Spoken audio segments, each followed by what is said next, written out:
Welcome to Frankly Speaking here on WYDC TV Big Fox. I'm your host, Frank Acom. We are broadcasting live from the Hesselson studio here on Marcus Street in Corning. I'm so glad that you've joined us this morning because we have a lot to cover, and this is the only day where it's just you and I.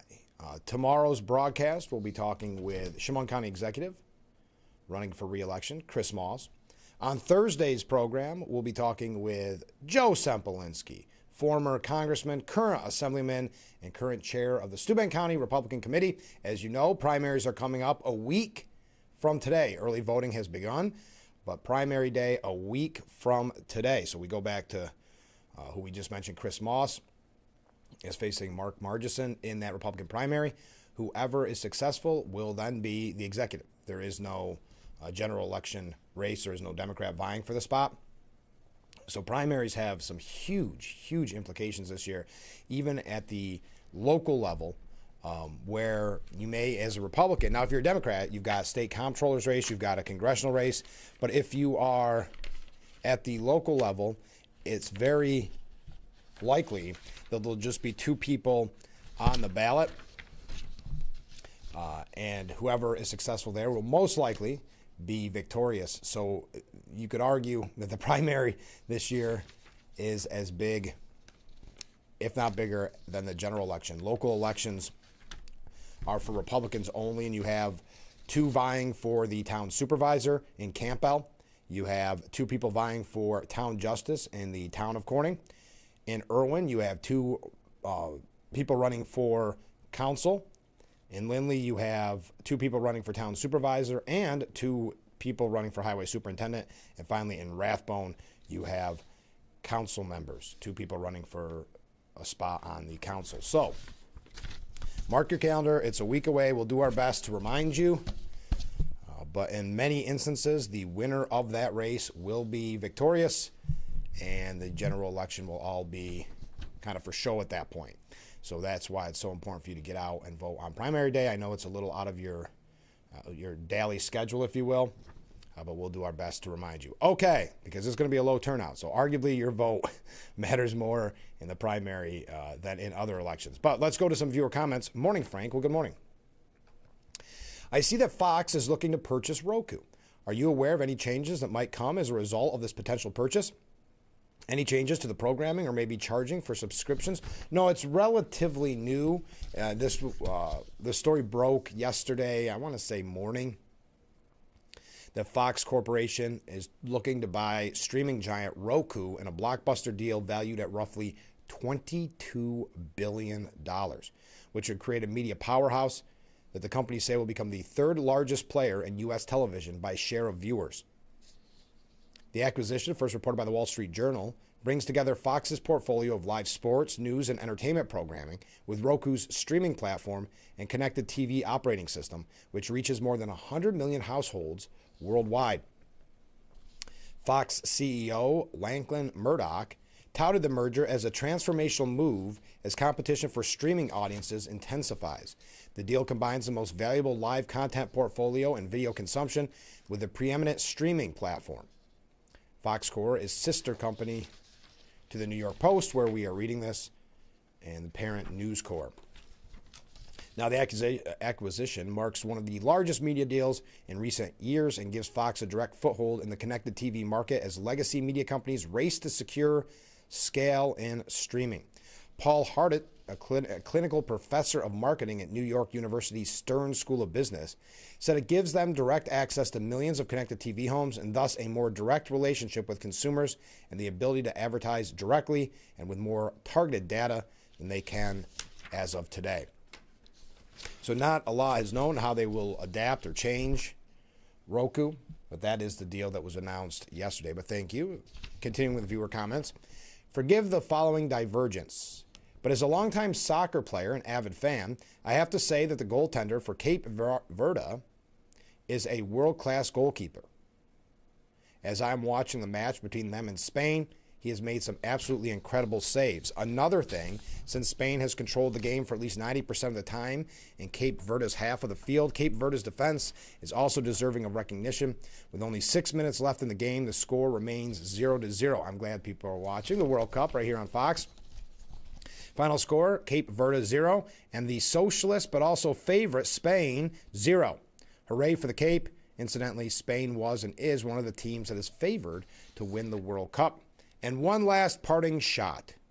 Freedom for upstate New York, the 51st state of the USA. Amen. Wow, a lot covered there. Well, we may want to keep a close eye on California in regards to that last comment, because California's newest congressman is reviving a push to carve out parts of the Golden State and create a brand new state for residents who feel abandoned by Sacramento. Representative James Gallagher, who was sworn into Congress this month after winning a special election to represent California's sprawling 1st Congressional District, said rural communities should seriously consider whether they want to remain part of California following the passing of the controversial redistricting measure known as Proposition 50.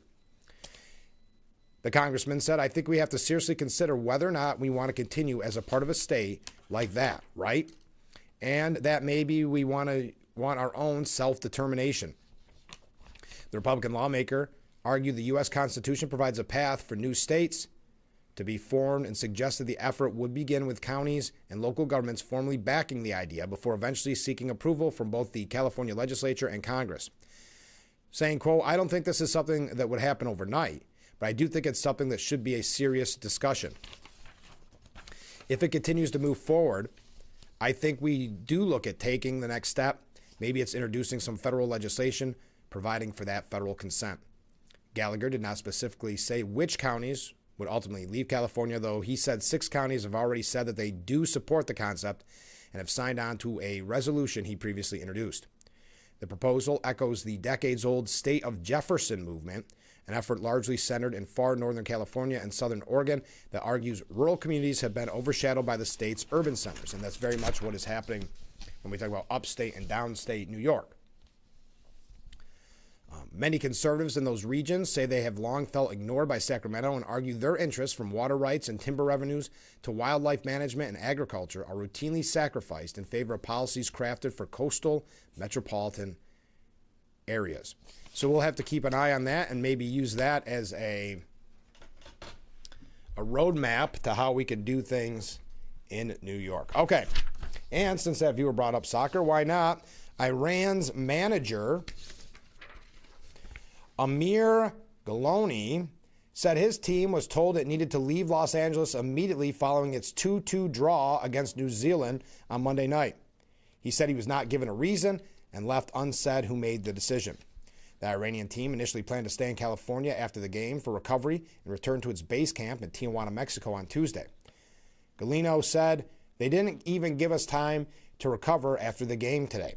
They said to us, you have to leave immediately, whereas today it's very important for us to have time for recovery. But yet, we have been asked to get on a plane and return to our camp in Mexico and Tijuana, and we are really troubled by that."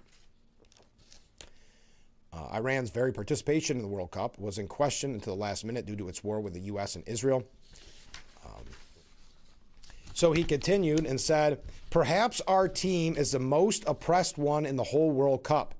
The head of the federation is absent. Our media isn't here. Our management, many of them aren't here. We used to have part of the coaching team to help with substitutions, but we don't have that. That's why I think that we are the most oppressed team in the World Cup." Well, if Iran knows anything about oppressing its people.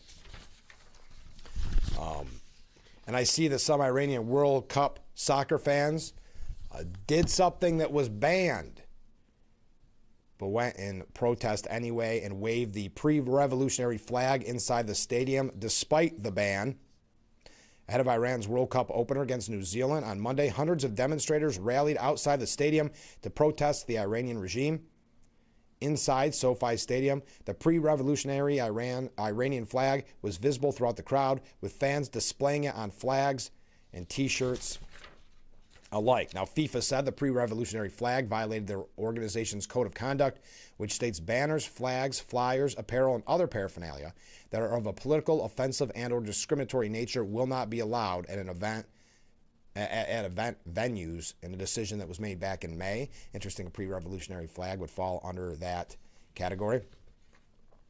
Security at SoFi Stadium was tight, with fans passing through metal detectors and bag checks. But the New York Post observed security asking one group of fans to remove T-shirts featuring the pre-revolutionary Iranian flag. After the fans said they had no other clothing, security instructed them to turn the shirts inside out. But once inside the stadium, I guess you could guess where we're going from here, little appeared to be enforced, with the flags and T-shirts visible throughout the stands.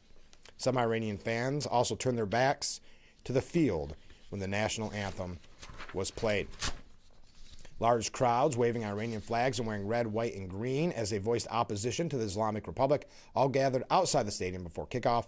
Some chanted USA, while others displayed photos of athletes who had been killed by the regime. Now, you may not know this, but Los Angeles is home of the nation's largest Iranian community, with an estimated 600,000 Persian Americans concentrated around Westwood Boulevard. All right, so there you are. Now, we're not going to talk much about soccer, so don't worry, but it has been really fascinating because we've got to talk about a lot about Iran. But it's been fascinating, this trend, and I don't know if you've been following it online, where World Cup tourists are coming to America and just swooning. They're in love with American culture, and they're making many here, citizens of the United States, fall back in love again. Bright red fire trucks, Walmart's cathedrals of abundance, the miracle of free refills. These are just a few of the American wonders that World Cup tourists are encountering during their trip through the heartland, and they can't get enough of it. Some people have went very viral with this. Visitors from all over the world are documenting their journeys across the U.S. on social media, much to the delight of every American who doesn't think patriotism is a dirty word.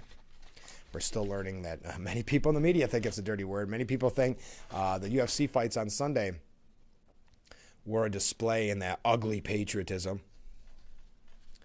Sean from Scotland posted, "A place like this could only exist in America, and I love it," in reference to the Texas Buc-ee's. I've never been to a Buc-ee's, but I've heard great things.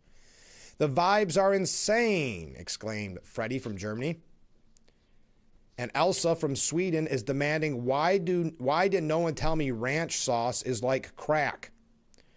They're dining at Waffle Houses and Chick-fil-A's, reporting from the front lines with unfettered joy. And the photos and the videos are wonderful. They've discovered country music and friendly strangers as they flooded with recommendations from locals, welcoming them with open arms. It's a rare sight. Not the Europeans in the skinny jean shorts. We see them regularly in big American cities like New York and Washington, but their outpouring of love and support for the United States itself. A typical doom scroll through social media nowadays will quickly produce a litany of what's wrong with America, how daily life is awful, and how unfortunate we are to live in this air-conditioned, food-rich land. A recent, and remember, I mentioned this on the program, remember this, a recent study found that only 41% of Zoomers who won the birth lottery by arriving in this world on the soil of one of our great 50 states claim that they're proud of America. Proud to be American. Only 41%. That's why this has been so refreshing, and that's why I mention it to you. The tourists expressing pure bliss as they make their way through the hinterlands. Now, the author of this, Yale Bar Tur, said, "As an immigrant myself, I am not at all surprised. I still remember my very first sighting of a yellow school bus. That magical machine I'd only ever seen in movies, just like the one that spurred Elsa to scream with excitement when she spotted it. I vividly recall my first encounter with peanut butter, cowboy hats, and Target. The native-born may find it amusing, but for newcomers, America was the land we saw on TV and in the movies. Many of us, from Israel to Nigeria, grew up watching Friends, blasting Jay-Z from our little European cars, and asking everyone visiting the land of the free to bring back some hot Cheetos.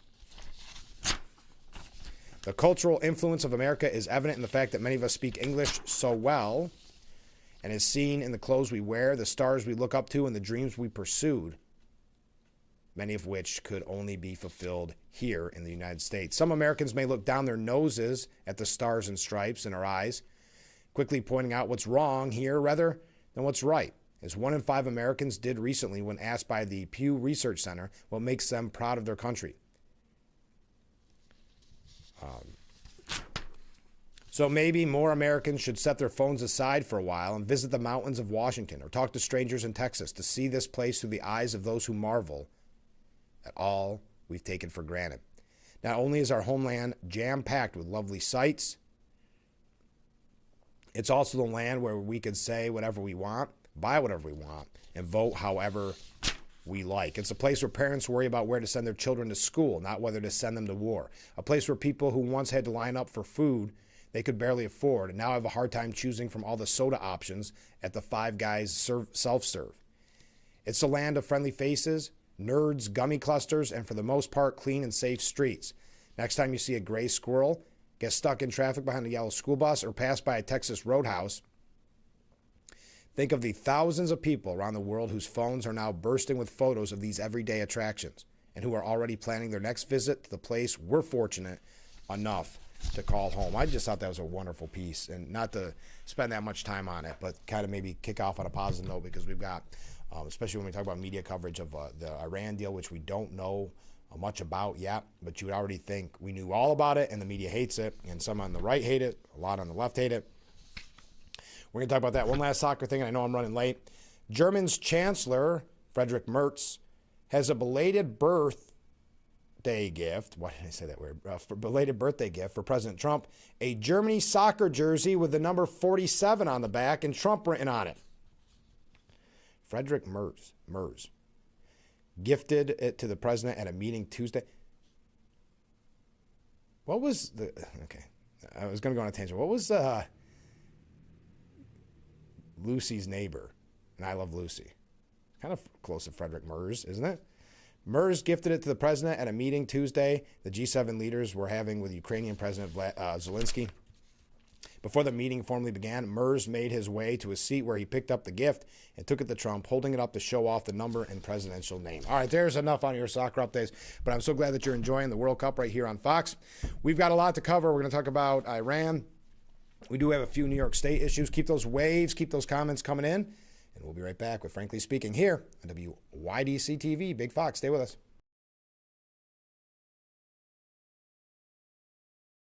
Hi, this is Tom Witzel, owner of Hesselson's in Amara Heights. At Hesselson's, we care about your well-being and overall health, whether it's relieving stress, muscle recovery, increasing circulation, or just revitalizing the body. Hesselson's now has 2 complete line of infrared and traditional rock saunas in our new and expanded showroom. Come in today and see why owning a sauna is the start of your new healthy lifestyle. Hesselson's is still locally and family-owned and operated in Amara Heights. After 70 years, it's still fun to poke in the corners at Hesselson's.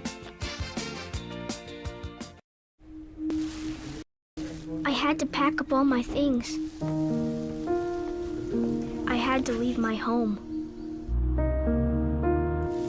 And I never knew where I was going next. It felt like I never even had a say. But then you came along. Change a child's story. There's a child in foster care waiting for a volunteer like you. Learn how you can help at nationalcasagal.org. More cars. Lower prices. Simmons Rockwell. Whether you're in the market for new, used, or certified pre-owned, Simmons Rockwell locations across the Twin Tiers have more of what you're looking for with our best price right on the windshield.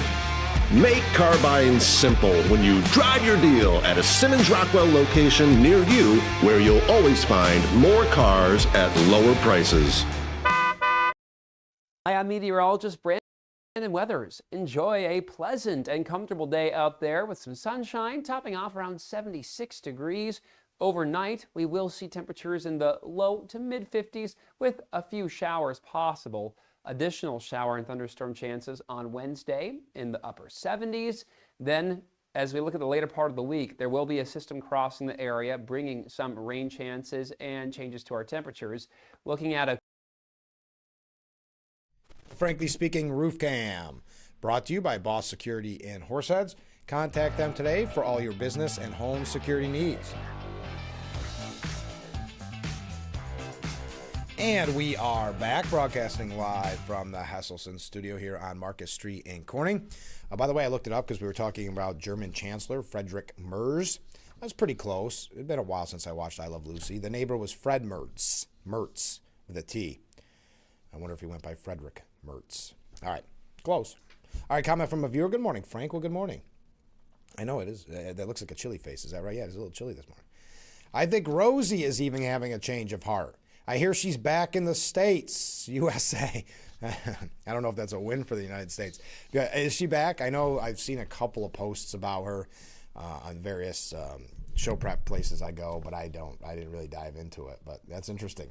On a very sad note, and I'm sure you've seen the coverage of this so far, 8 people are dead after the $85 million nuclear-capable B-52 Stratofortress crashed in a huge explosion at California's Edwards Air Force Base. A massive cloud of black smoke appeared in the skies above Kern County after the enormous military jet smashed into the ground shortly after takeoff on Monday morning. The images show the smoldering remains of the aircraft with a massive black shadow across the site where it made impact.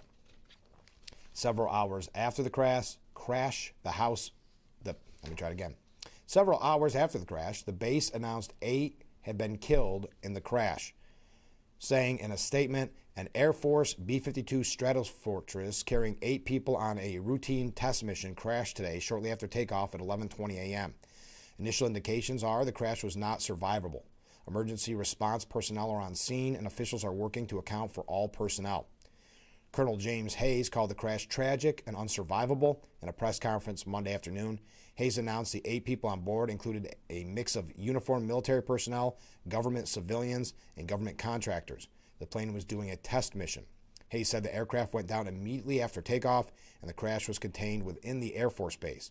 Hayes mentioned it will take several months to determine a cause for the crash, but said multiple tests like the one that led to the crash happen every day.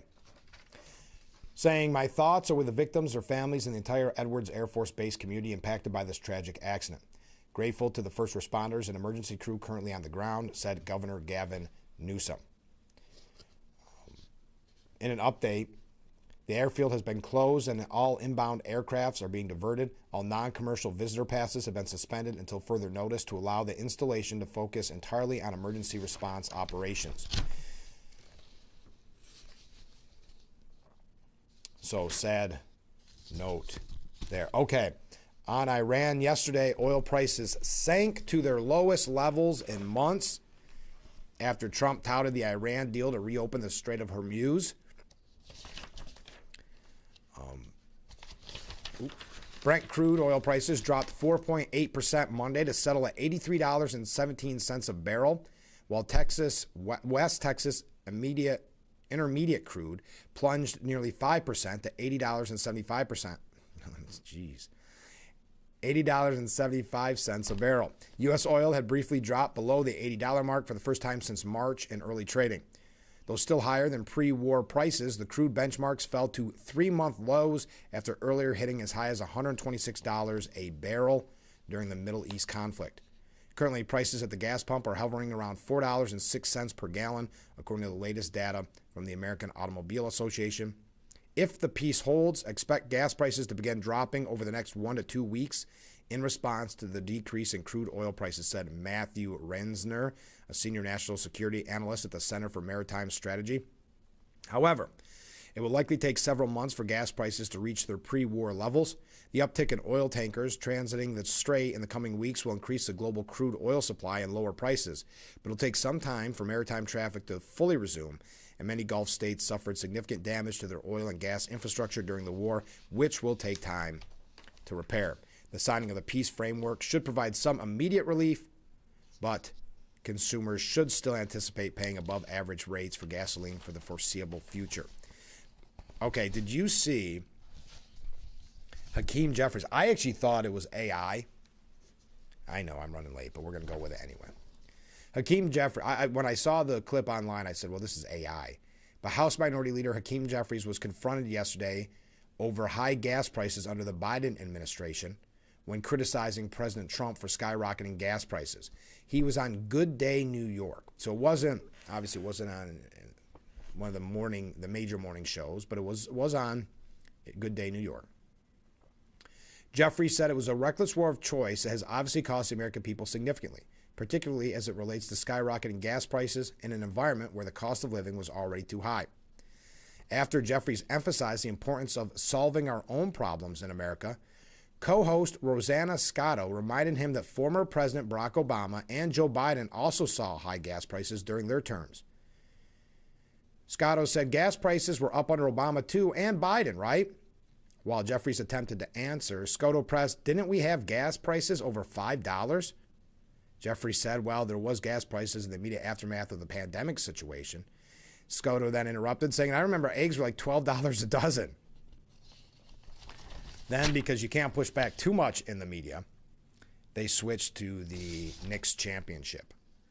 But it's nice when people are actually called out for just throwing around willy-nilly statements. Yes, weren't gas prices high under Biden and under Obama? Not a question he was expecting, and you could tell that clearly by his answer. Now, gas prices reached the highest recorded national average at $5.02 per gallon under Biden in June of 2022.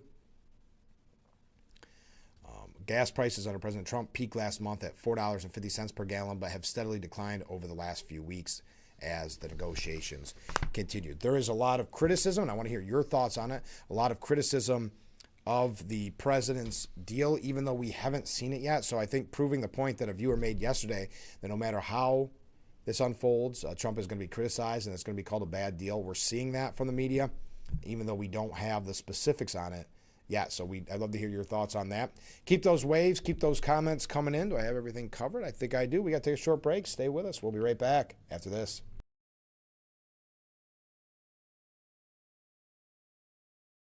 When it comes to fun, it's what we do. Experience the Sunny Pop Rock sound of Sugar Ray on Thursday, June 18th at 8 p.m. Tickets are on sale now at Ticketmaster.com and the gift shop. Tioga Downs Casino Resort. Fun is what we do. It's one of the busiest highways in America. Thousands of trucks travel up and down it all hours of the day, and big trucks can cause catastrophic injuries. That's when you need the power of William Mattar, the largest motor vehicle accident firm in the state. At William Mattar, we only handle motor vehicle accident cases, and we fight for big money and big results. Hurt in a car, only call William Mattar. Some who need Social Security disability benefits go to their hearing alone and get turned down. Not every lawyer will appeal a denial after your hearing. I will. I'm Peter Gorton of Lockman & Gorton. I help people win benefits by appealing their denials, including in federal court. But your time to appeal is limited, so call my office now. Lockman & Gorton, 1-800-698-0567.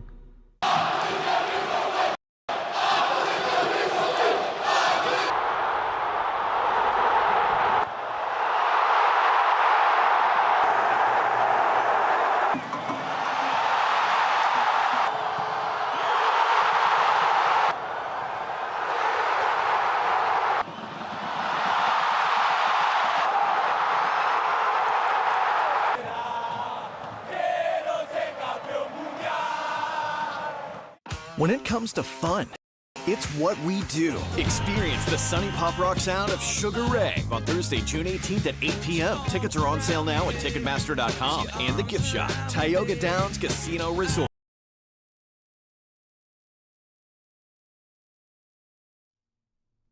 Our beautiful view of historic Market Street here in the heart of the Gafford District, brought to you by Boss Securities. Contact them today for all your business and home security needs. They're located right there in Horseheads. Okay, your thoughts as we broadcast live from the Hesselson studio. Your thoughts on the Iran deal? No, we do not have all the specifics. Now, President Trump told reporters yesterday at the G7 summit that the Iran deal, which ensures Iran will not have a nuclear weapon, will bring a lot of success to the world. The deal's all signed and the strait is already partially open. As you know, they're doing a little hunting for a couple of mines that they've already found. But it's essentially ships are starting to go out now. On Friday, it will be completely open. We got along very well with Iran. It's a different set of leaders. As you know, the first set is gone. The second set is gone. And we found the third set to be very smart, strong, very smart. But we ended up making a deal. I felt badly that we had to go back to the attack for 2 nights. And I thought a third. But we made it before that happened. But I think a lot of a lot of great things are going to happen in the Middle East right now. And very importantly, the oil is plummeting down and the stock market is shooting up like a rocket today, like a record kind of number. The president said the deal will bring a lot of success to the world because the oil was really clogged up there for a while. Trump noted that Vice President J.D. Vance will attend the signing ceremony in Geneva, Switzerland. Well, it depends. J.D. is coming in for it. He was originally going to do it. I'll probably be gone by then. We're having dinner in a day and a half. We're going to be staying quite late, so I may be involved, I may not. But J.D. was coming in for that specifically. President Trump said the memorandum of understanding between the United States and Iran would be released pretty soon. He called it a very powerful document and noted it is very different from former President Barack Obama's Joint Comprehensive Plan of Action, also known as the Iran nuclear deal.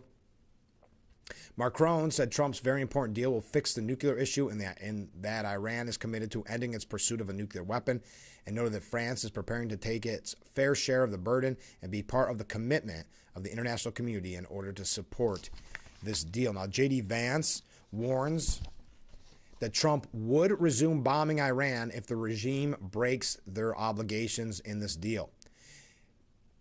Citing Tehran's unpredictability, Vance told Sean Hannity yesterday that Gulf nations have grown wary of the Iran regime despite opportunities for greater regional stability. They don't believe anything either. They're not certain. They're not going to predict what the Iranians are going to do 5 years from now, but they see real opportunity. So we're going to walk down this pathway. We're going to see how serious the Iranians are. If they do what they promise, they promise that they're going to do, they don't get any benefits of the bargain. If they don't do what they promise they're going to do, they don't get any benefits of the bargain. And as the president would say, we have all the cards. Their economy will still be in very tough shape if they don't get the relief that they need to get in order to make progress. We have the cards, and if they don't honor the commitment, we'll figure out what to do when we get there. I've known President Trump for a long time. I would say that means go back and resume bombing. It could. It could be, and he would. I don't think he would hesitate. It would mean the blockade goes back on. He wants Iran to be a normal country. They've got to act like it. He also says that Iran will destroy the nuclear dust and will get benefits if they end that enrichment. They're agreeing right now to eliminate the enriched stockpile, and if they don't get to the point where they agree to stop enriching, then they don't get the other benefits of the bargain. That's the way this is set up. A lot of technical details we're going to figure out over the next month, over the next 2 months. But the basic structure is they can't get a lot if they comply, or that they can get a lot if they comply with the United States demands, and they don't get anything if they don't comply with anything. And Hannity asked, let's talk about place, anywhere, anytime U.S. inspectors. Is that part of the deal? Vance said, yeah, that's absolutely something that we are negotiating over. That's one of the final details that's going to be figured out here. If you go back to the original Obama JCPOA, there are a couple of big problems with it. Number one, by the way, is that the Gulf Arabs hated the Obama deal. Why? Because they thought that it empowered the Iranians to be a malign actor. It actually enriched the Iranians while they were misbehaving.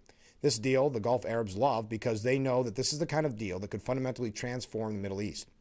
Another problem with that deal is that the inspection regime was effectively non-existent. There was a little bit here, but it was basically non-existent.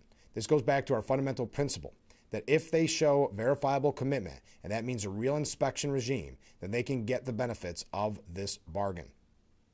He also stated that Iran will be rewarded based on actions, not words. Now, there is a lot of criticism, and this is what I ask you, your thoughts on this, that is being reported. Again, all of this is coming out, in the wash. We've got a lot to learn about this Iran deal.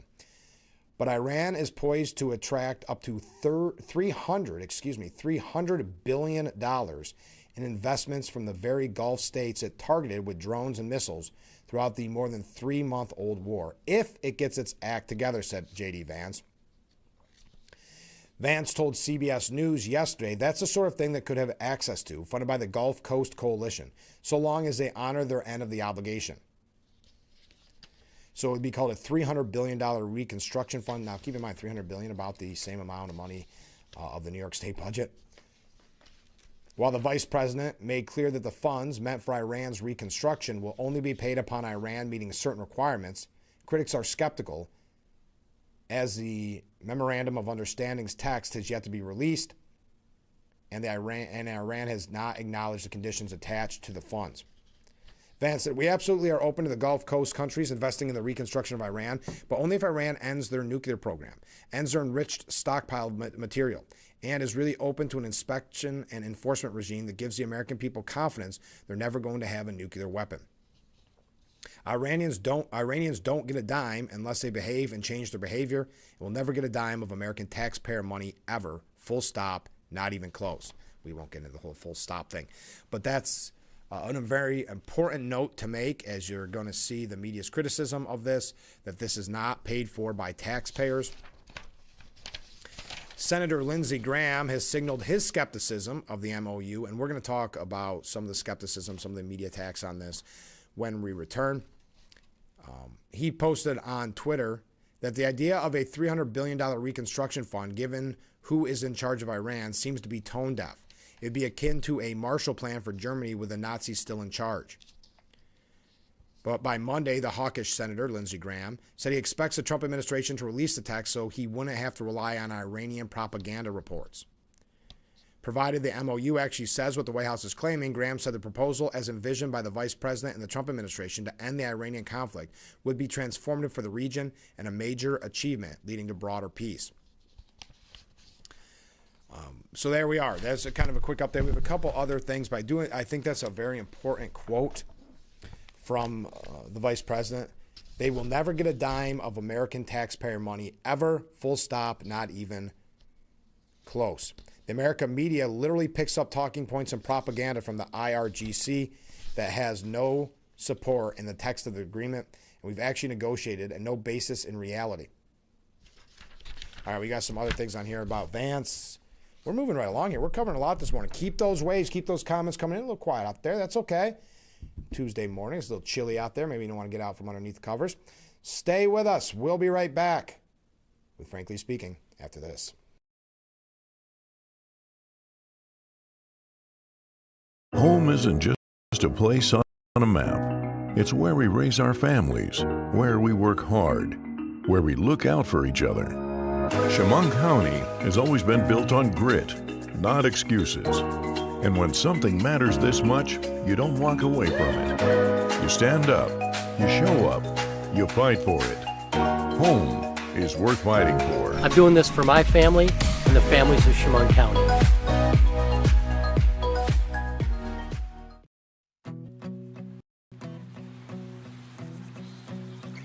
$828 million people around the world go hungry every day, even though the world produces enough food to feed them. Early on, I knew I wanted to figure out better ways to get food to people who are hungry. What started out as volunteering became my life's work. What might surprise people is that this experience intertwines every day with my experience at Rotary. I've married my mission with my job, making an impact daily on this issue that I care about. And over the years, as a member of Rotary, I know I'm creating solutions. Whatever you care about, whatever is important to you, Rotary is a way to multiply the impact that you're going to have. Rotarians truly are changing the world through the work that they're doing. Hi, I'm meteorologist Brandon Weathers. Enjoy a pleasant and comfortable day out there with some sunshine, topping off around 76 degrees. Overnight, we will see temperatures in the low to mid 50s with a few showers possible. Additional shower and thunderstorm chances on Wednesday in the upper 70s. Then, as we look at the later part of the week, there will be a system crossing the area, bringing some rain chances and changes to our temperatures. Looking at a cooler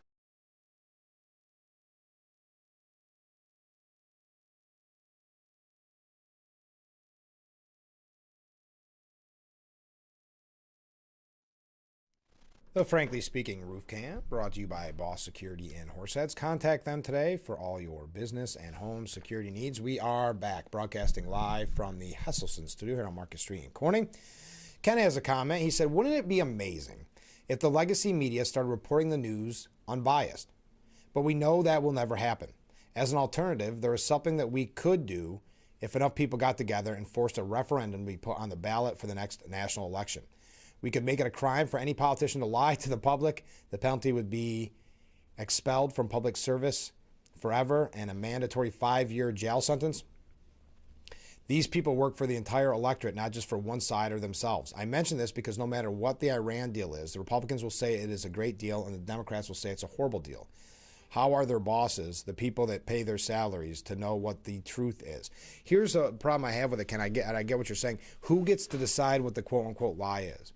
Because we've seen the media so often say Trump is lying about something, or another politician saying that Trump is lying about something with no real facts behind it, just kind of a generic blanket statement. So I guess that's what scares me, kind of the implications on quote-unquote free speech when you would have some type of governing board deciding, because let's face it, if the governing board is decided by who's in charge, we can imagine how many years they would throw Trump in jail for, which we actually have a couple pieces on that later on about what they are signaling, the Democrats are signaling, if they are successful in the midterm. One, of course, being investigations from day one. But I want to get back to Iran, and it's not going to be the whole show, but it is going to be quite a large chunk of it.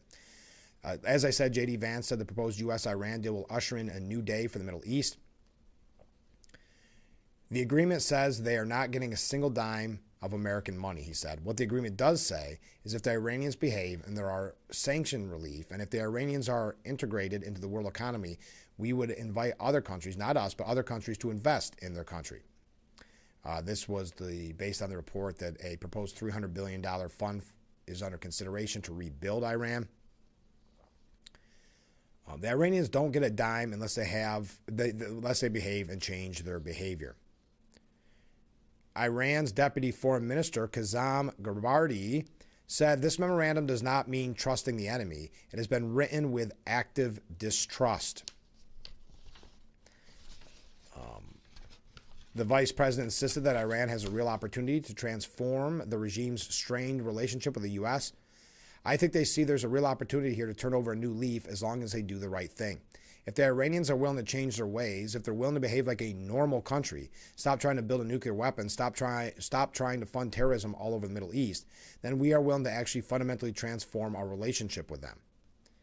The vice president, who said the deal absolutely includes a nuclear disarmed Iran, addressed how the administration plans to eliminate the nation's enriched uranium stockpile.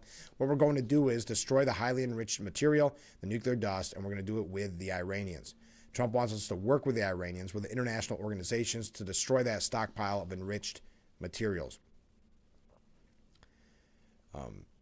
Vance also said you talk with hardliners and moderates. What's fascinating to me about their system is that we're seeing even people that I would have assumed are hardliners who are kind of saying maybe it was a mistake for us to do the things that we've done over the last 40 years.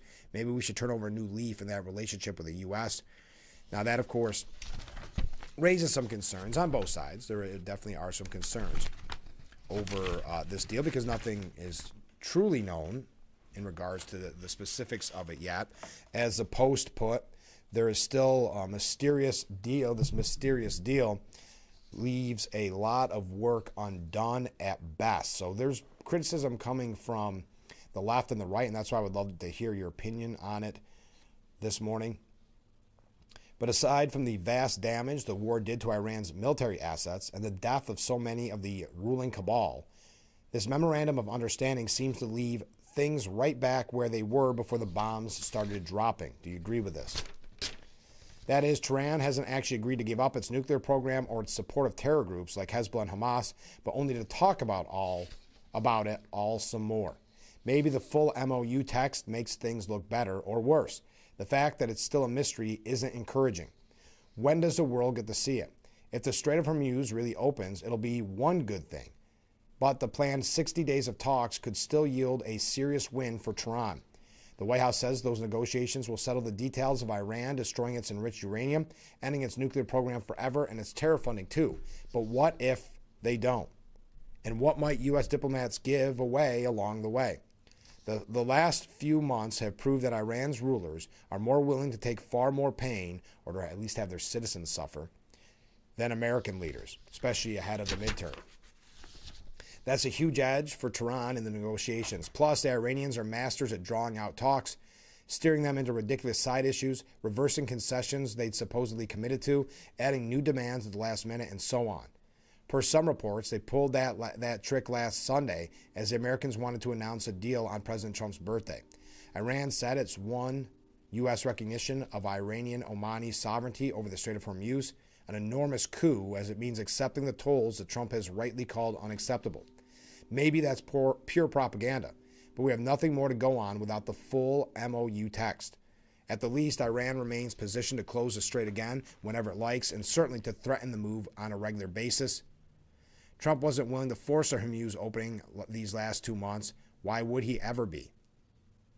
Some advisors seem to have told him that it would require U.S. troops on the ground, and he said last week, I don't know that America has the stomach for it. Even if Washington is ready to restore the blockade of Iran at that point, this is still another edge for Tehran.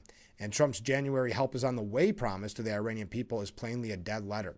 Also concerning, it seems the deal will net Tehran a $300 billion reconstruction fund paid by the Gulf Arab states, the ones they've been hurling missiles at.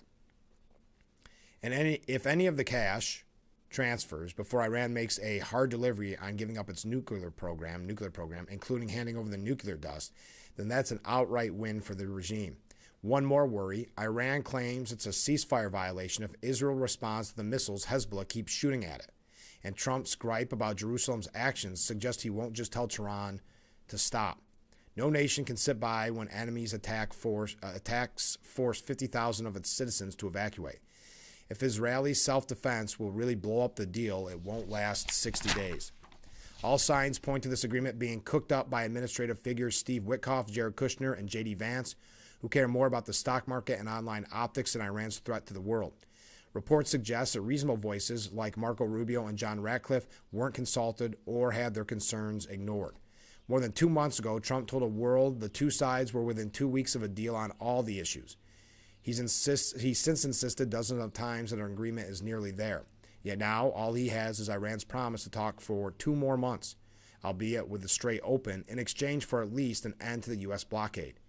If any cynics suggest this has the potential in the long term to wind up as bad as Barack Obama's accord with Iran, we don't see how at this point we could prove him wrong.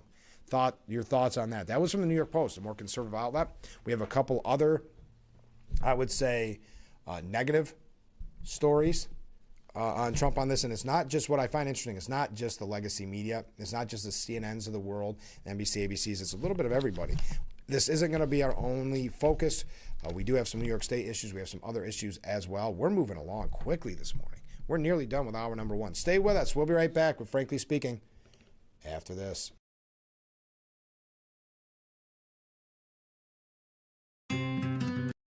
Give kids time. Just 5 minutes a day. Ask them how they're feeling. And listen.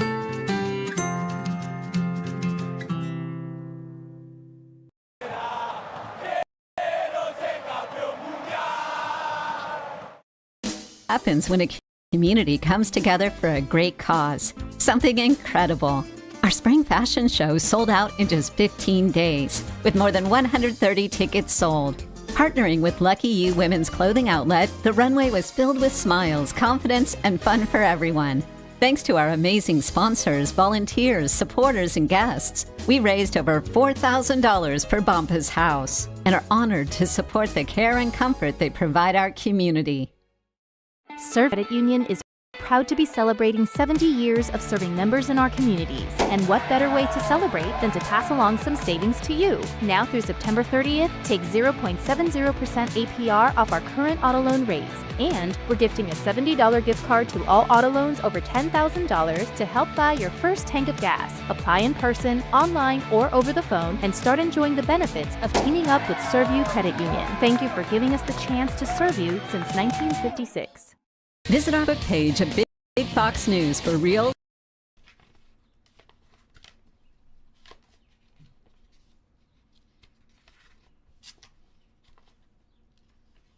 The Frankly Speaking Roof Cam, brought to you by Boss Security in Horseheads.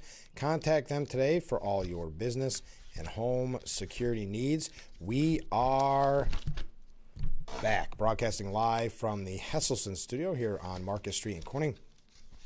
I did want to talk about, at one point, and I've got to find it, I thought I had it this morning, about Gavin Newsom. I don't know if you saw the story. He's accusing President Trump of ordering the Department of Justice to investigate him and his wife, saying in a video, quote, "He's coming after me because I'm considering running for president."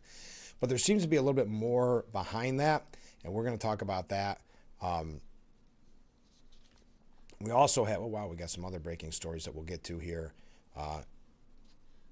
a little bit later on in the next hour. Hard to believe that we are moving so fast because we have to take another short break here in just a moment. Now, it is being reported, and this is breaking news that came out right before, well, about not even half an hour ago.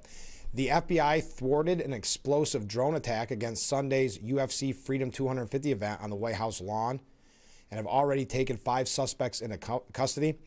The multi-phase terror attack allegedly involved using explosive-laden drone aircrafts to strike buildings in the vicinity of the event, sparking mass panic and driving the fleeing crowd toward a sniper team poised to pick them off. This is coming from Fox News Digital. A second wave of attackers then allegedly planned to storm the White House gate, according to officials. The Bureau learned of the plot back on June 10th and executed a search warrant in Cincinnati, where the first arrest was made. Some of the alleged suspects traveled to Fredericksburg, Virginia on June 12th or 13th to make preparations for the attack. Now, this will be interesting to find out who's involved, who's behind these efforts. Upon investigating a suspect's iPhone, authorities found at least 23 users of encrypted chat app Signal involved in discussing parameters of what could have been a devastating terror attack in the heart of the nation's capital. A suspect told investigators the goal of the attack was target, quote, capitalist elites, billionaires, and politicians who receive money from the American Israel Public Affairs Committee. So this sounds like a far-left domestic terrorist group because they're trying to attack the capitalist elites. These are the same kind of statements that are made at Mamdani rallies.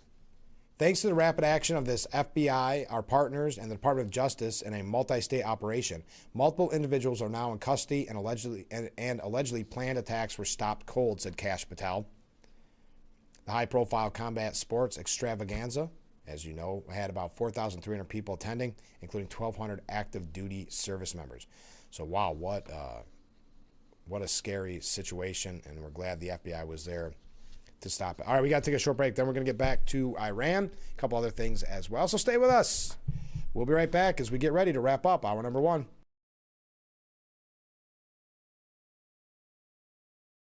Accidents happen. If you're looking for an honest, dependable, trustworthy auto repair shop, bring it to Nappy's. Or if it's undrivable, have it towed right to us. It's your choice where to take your vehicle. Nappy's works with all insurance companies and will manage all vehicle calibrations. Nappy's has a state-of-the-art paint booth and a new and improved repair shop. Let our friendly staff of specialists help you through the process and get it done right the first time. Commit to Nappy's, family-owned for 3 generations. Thank you for your business.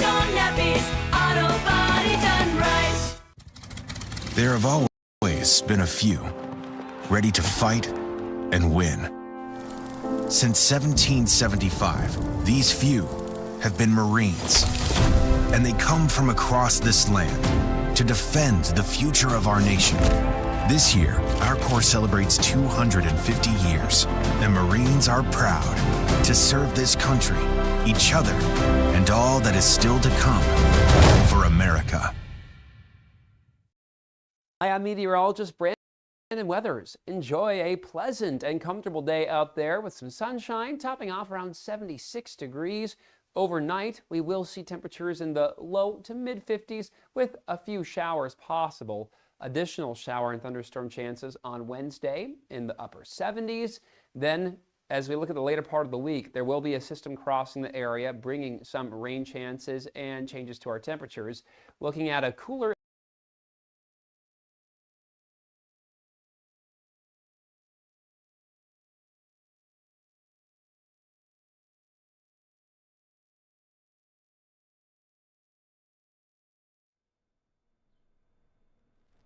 The Frankly Speaking Roof Cam, brought to you by Boss Security in Horseheads. Contact them today for all your business and home security needs.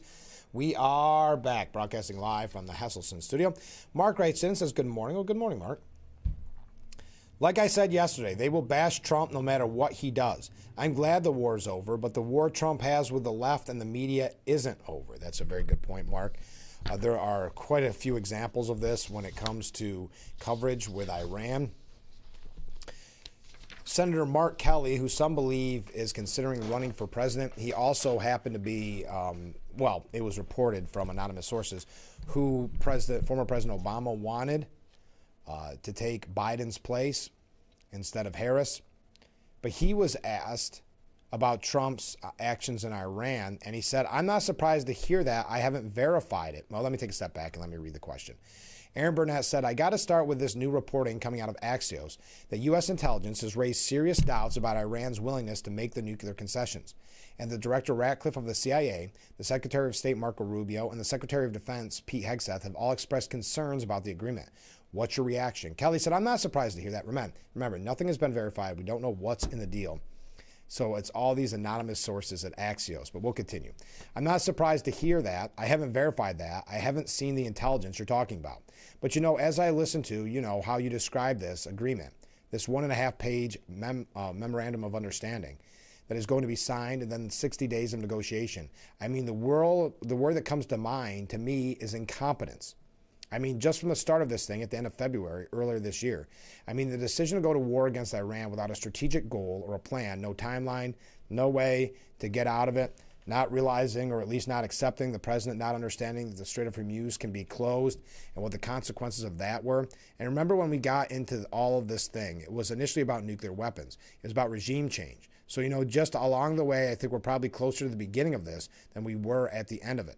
But I just keep thinking that this has just been, it's the height of incompetence with this government. No surprise why CNN would give him that outlet. We do have a piece by CNN. We're going to wait till the next hour because we have a little bit of housekeeping things here. So on tomorrow's program, we're going to be talking with Chemung County Executive running for re-election, Chris Moss. He'll be joining us in the 7 o'clock hour. As we get ready for primary day. Again, folks, next Tuesday, a week from today, is primary day. So in that instance, the winner of that race, whether it be Chris Moss or Mark Margison, the winner of that race will be the executive. Whether it's the re-election of Moss or whether it's a new executive with Margison, that's how it works for primary. Sometimes people think, well, don't worry, I'll get you in the general. I have more free time in November. Doesn't work like that in most instances, especially the local races that are happening that I read to you earlier. So I'd ask you, we try to have as many guests on as we could. That just, with primaries, it's a little difficult. And as always, if you are a candidate, it's a little late now, but if you are a candidate, you can always reach out to me and we can get something booked before next Tuesday. But again, I'm begging you, if you will, to mark your calendars for June 23rd and make sure you get out and vote.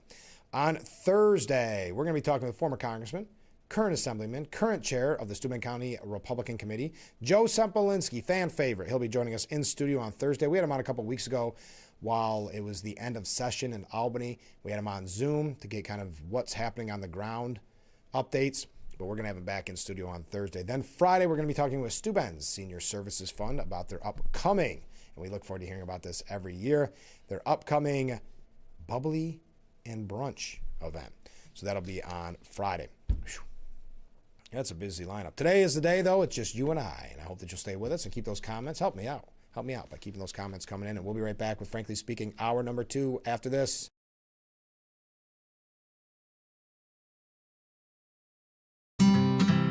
Give kids time. Just 5 minutes a day. Ask them how they're feeling. And listen. Join their services fund for Bubbly and Brunch Sunday, July 26th at the Corning Museum of Glass at 11 a.m. Enjoy a wonderful brunch experience while supporting a cause that helps local seniors remain safe and independent in their own homes. Join our online or silent auction to support the fund that makes aging in place possible for so many in our community. Gather with friends, raise a glass, and make a meaningful difference. Bubbly and Brunch, July 26th at 11 a.m. For tickets and details, visit SteubenSeniorServicesFund.org. Imagine from a career. Imagine more opportunity. Imagine more friendship. More impact. More growth.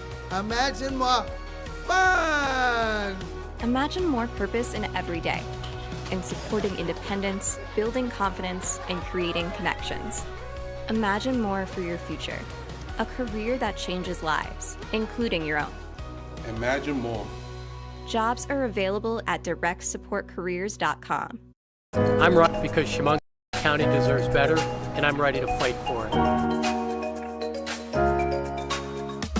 I'm doing this for my family and also the families of Chemung County. Home is worth.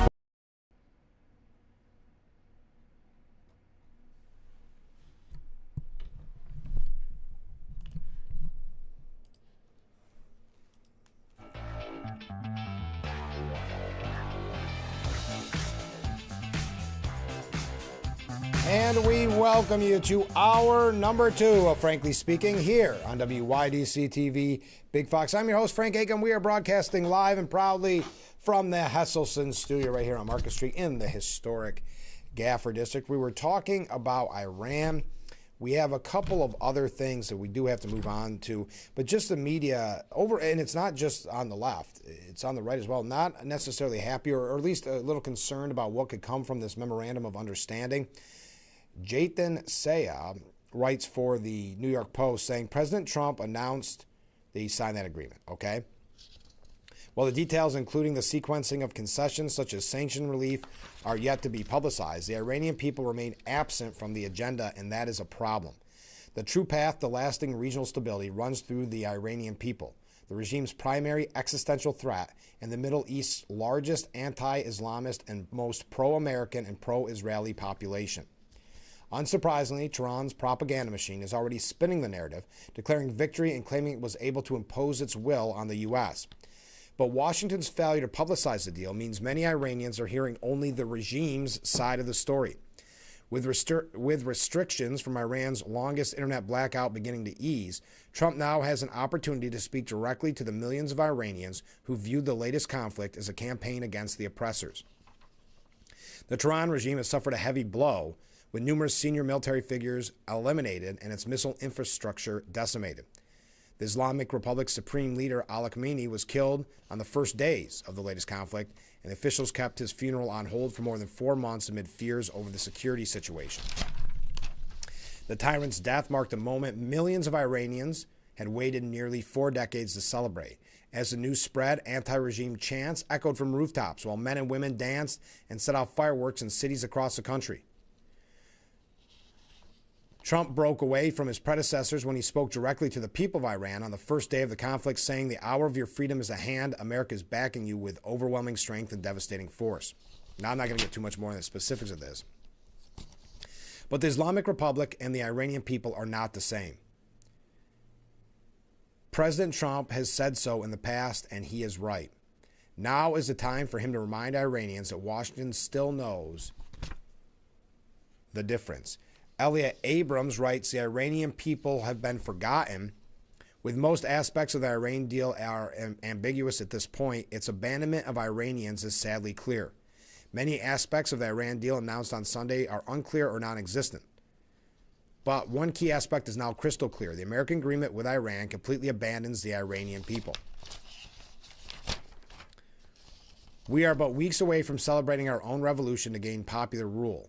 The least the United States should be doing now is letting Iranians know we understand and support their struggle for basic human rights and for democracy. So I'm reading these just to get your thoughts on it. Again, a lot of what you're reading is propaganda, like Senator Graham said, propaganda coming from Iran. But there is obviously that lack of information coming out of Washington. So we asked the question, what is your thoughts? Is that a bad sign? J.D. Vance seemed to give a pretty clear message. Jake Wallace-Simons, I'm just going to go through these media outlets that hate Trump. Trump is turning victory in Iran into a geopolitical disaster. What was the point? On the upside, Iran has sustained the mother of all military and economic battering. On the downside, it appears to be rapidly rebuilding its strength, and under the terms of a new peace deal, will soon be aided by many billions of dollars of sanction relief from the very president who condemned Barack Obama for doing just that. Appalling, you got it. From Israel to the Gulf, from London to Berlin, the lesson is clear. As Henry Kissinger warned during the Vietnam War, the word will go out to the nations of the world that it may be dangerous to be America's enemy, but to be America's friend is fatal. Aaron Blake said that Trump has surrendered to, and this is from CNN, of course, Trump has surrendered to Iran. Some prominent GOP hawks fear Trump has caved. This is the kind of a useful idiot scenario that we talk about. Whatever you think about the deal, I'm just saying all it takes is a Marjorie Taylor Greene to all of a sudden make it that GOP hawks fear that Trump has caved. So they can use this to not only attack Trump, but also attack his party for having the audacity to trust Trump. As he now tries to extract himself from the highly unpopular war, it looks increasingly like he might inflame the other side of his base, the foreign policy hawks, with whom he suddenly found himself in league. While there are few hard details of what's actually in the memorandum of understanding, I love how everyone has to have that disclaimer, rightfully so. There were similar reactions after Trump announced a hastily assembled ceasefire in early April, and then when the contours of potential agreement began to take shape in late May. But criticisms are ramping up that the initial agreement appears to be solidifying. Senator Graham of South Carolina got the ball rolling, and that he seemed a rather passive-aggressive post on X that he was somewhat concerned. All right, so we got Lindsey Graham. Mark Levin, also seen as an influential backer of the war, said on Sunday he seemed to take exemption after Trump decried Israel for targeting Hezbollah in Lebanon amid peace negotiations. Since then, he's repeatedly wondered aloud why the Trump administration won't release the text. I have asked for days, why can't we have the people see the darn MOU? Honestly, I've never seen anything like this. If it is a great outcome for peace, then release it. Levin echoed the same point on Monday before tangling with a Trump political advisor who accused him of undermining the president. The editors of the conservative National Review were also curious why the details hadn't been forthcoming. Well, that doesn't come as a surprise from the National Review. Mike Pompeo said, I pray that any settlement preserves those sacrifices and secures the interests of the American people. Others, meanwhile, appeared quite concerned about some of the details. After Vance suggested that the Iranian leaders had expressed regret about their 47 years of hostility towards the United States, conservative commentator Eric Erickson responded basically with cuss words saying no way. Eric Erickson said Trump has surrendered to Iran. Those who kill Americans love this deal. Mark Thiessen, the former George W. Bush aide, said, I'm anxious to see what the details of the deal are and what's getting negotiated, but I'm concerned. So I put this out to you, your thoughts on that as we move away from Iran. As Mark said, and I would agree with him, Mark texted in yesterday and today, no matter what this deal is, no matter what is released, it will be a loss for Trump in the media. Because remember, it goes back to what that New York Times reporter said. They cannot see a victory in Iran because it would be too politically beneficial for the president. So even if it ultimately ends up as a win, it will be portrayed, especially this close to the midterms, it will be portrayed as a negative and a huge loss for the president. Now, Gavin Newsom yesterday came out and said that he is being attacked essentially by the DOJ and by Trump. He said, you can go after me, but how dare you go after my wife? He was kind of playing that kind of political grandstander where he was trying to look like a tough guy, that you can go after me, but how dare you go after my wife? It's all kind of predictable. Gavin Newsom's pretty predictable when it comes to his style. He's always trying to look for that shock value a little bit, or that anger value. I don't think he's there yet. I know that he's one of the front runners for the presidential campaign on the Democrat side, but to me, he doesn't have the gravitas, if you will. But federal investigators are reportedly examining the finances and nonprofit activities of Jennifer Siebel Newsom, California's first partner and wife of Governor Gavin Newsom. The governor went public Monday accusing President Trump of orchestrating the probes as political revenge against a potential 2028 presidential rival. Well, first of all, Trump's not running, so that's weird. A presidential rival. So it would be Vance. But let's continue. The framing deserves a hard look, says John Fleischman. Jennifer Siebel Newsom is not simply the governor's wife caught in crossfire. She is the founder of multiple nonprofit organizations. She's a public advocate who has used her position to influence public policy. She's associated with organizations that have received millions of dollars from donors, including those with direct interests before state government. That makes her a public figure, a political actor, and a participant in California's influence ecosystem. For years, Californians have been told that the First Partners initiatives deserve public attention, media coverage, donor support, and a seat at the policy-making table. If that is true, those same activities cannot suddenly become off limits the moment investigators start asking questions. Public influence brings public scrutiny. According to multiple news reports, federal investigators are conducting at least 2 probes connected to the Newsom family. One focuses on Jennifer Siebel Newsom's personal taxes. Another examines her nonprofit organizations, including the California Partners Project and the Representation Project, looking at financial relationships, donors, and affiliated entities. Those inquiries are not unfolding in a vacuum. Newsom's former chief of staff, Dana Williamson, pleaded guilty last month to 3 felonies, including lying to the FBI about passing confidential state litigation information to former clients for their personal benefit. Crimes committed while she worked inside the governor's office. Now, that does not implicate Newsom or his wife, but federal investigators are already deeply familiar with the inner workings of his political operation. Those facts do not establish wrongdoing. They do establish the scrutiny is warranted. Reporting has highlighted payments from the Representation Project to Girls Club Entertainment, a film production company that Jennifer Siebel Newsom also happens to own, totaling $161,250 in the year 2024 alone. She was also reportedly paid a $150,000 salary from the Representation Project. A nonprofit she controls paid 6 figures to a company she controls while also paying her 6 figures personally. Governor Newsom has also reported soliciting millions of dollars in behest payments, donations made to favored charities at a politician's personal solicitation, directed to the California Partners Project since 2020. That reportedly includes $1.8 million from a Native American tribe holding a state casino agreement. None of that proves corruption, but it raises serious questions about the intersection of political power, donor money, nonprofit fundraising, and personal benefit. Questions that deserve answers, not dismissal. Newsom's political strategy is transparent. If the story becomes Donald Trump versus Gavin Newsom, many Californians will instinctively choose sides. But that framing is a dodge. The real issue is whether organizations connected to California's first family operated appropriately when donor money, political influence, and public office intersected. Questions are not convictions. Investigations are not indictments. But neither are they political persecution simply because the governor declares them to be. Complicating Newsom's narrative further, both investigations have reportedly been underway for about a year, launched by federal prosecutors in Sacramento based on a whistleblower tip and local sources not directed from Washington. Media sources disputed that the probes were politically motivated. If those reports are accurate, the governor's preferred explanation collapses. But remember, the mainstream media won't talk about that. The mainstream media will still say it's Trump going after his enemies. That's how Drudge Report had it this morning, his enemies list. That's how Gavin Newsom presented it, the enemies list. The public deserves answers about the financial and political networks that have developed around California's first family.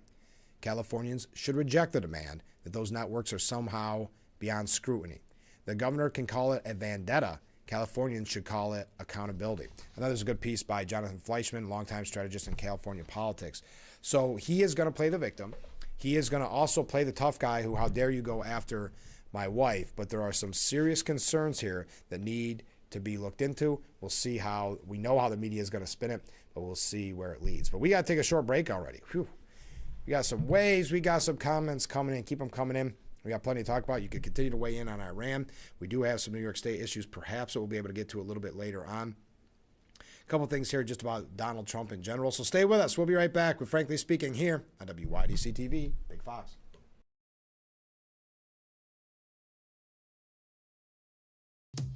Get more of what you love for less by stacking your savings at Raymore and Flanigan. The deals just keep building. Take 10, 15, or 20% off your purchase. Building your savings across living room, dining room, and bedroom furniture.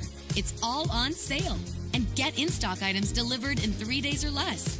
Want to buy now and pay over time? Explore our flexible monthly financing plans.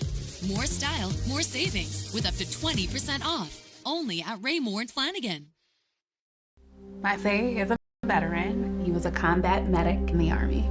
I did tours in Korea, Germany, and Bosnia before I got injured. There's been a lot of wear and tear on his body. My knees are bone on bone from doing all those jumps. and lugging my backpack and all that gear around, I was also exposed to toxins. When Yusuf got out of the military, he needed help getting his disability benefits. Luckily, DAV came to the rescue. They fought for me the same way that I fought for my country. Every year, DAV provides life-changing support to more than 1 million veterans like Yusuf, helping them get the benefits they've earned so they can achieve victories, great and small. Now Yusuf is paying it forward. DAV has been instrumental in helping him start 2 healthcare technology companies that are working to help veterans everywhere. My victory is never giving up and finding more ways to serve.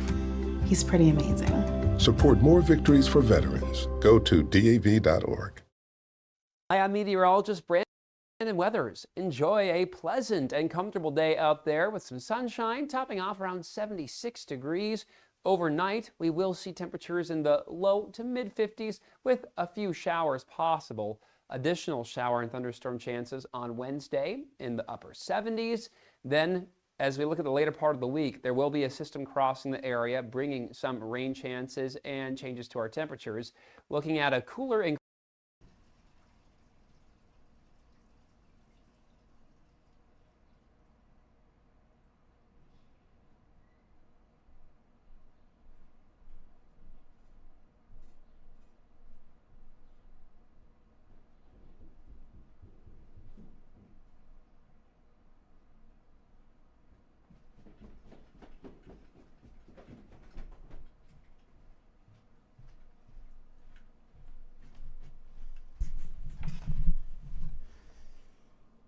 The Frankly Speaking Roof Cam, brought to you by Boss Security and Horseheads.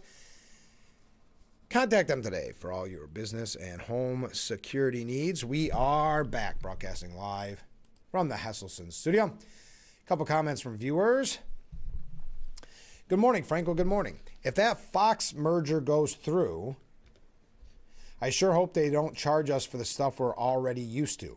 But I think it's a really good idea because of all the mainstream media. They're pretty much the best on our side. Yeah, Jack, I don't think it doesn't sound like it's going to change, because isn't that the whole Roku business model? It's about the ads and not the charging of subscription. I don't imagine they would completely upend it like that, but it's so new and so kind of in its infancy. All we know is that it was $22 billion. All right, comment from Mark. As far as Newsom, why be outraged by an investigation if you have nothing to hide? Apparently, there must be some dirt to dig up on the Newsoms.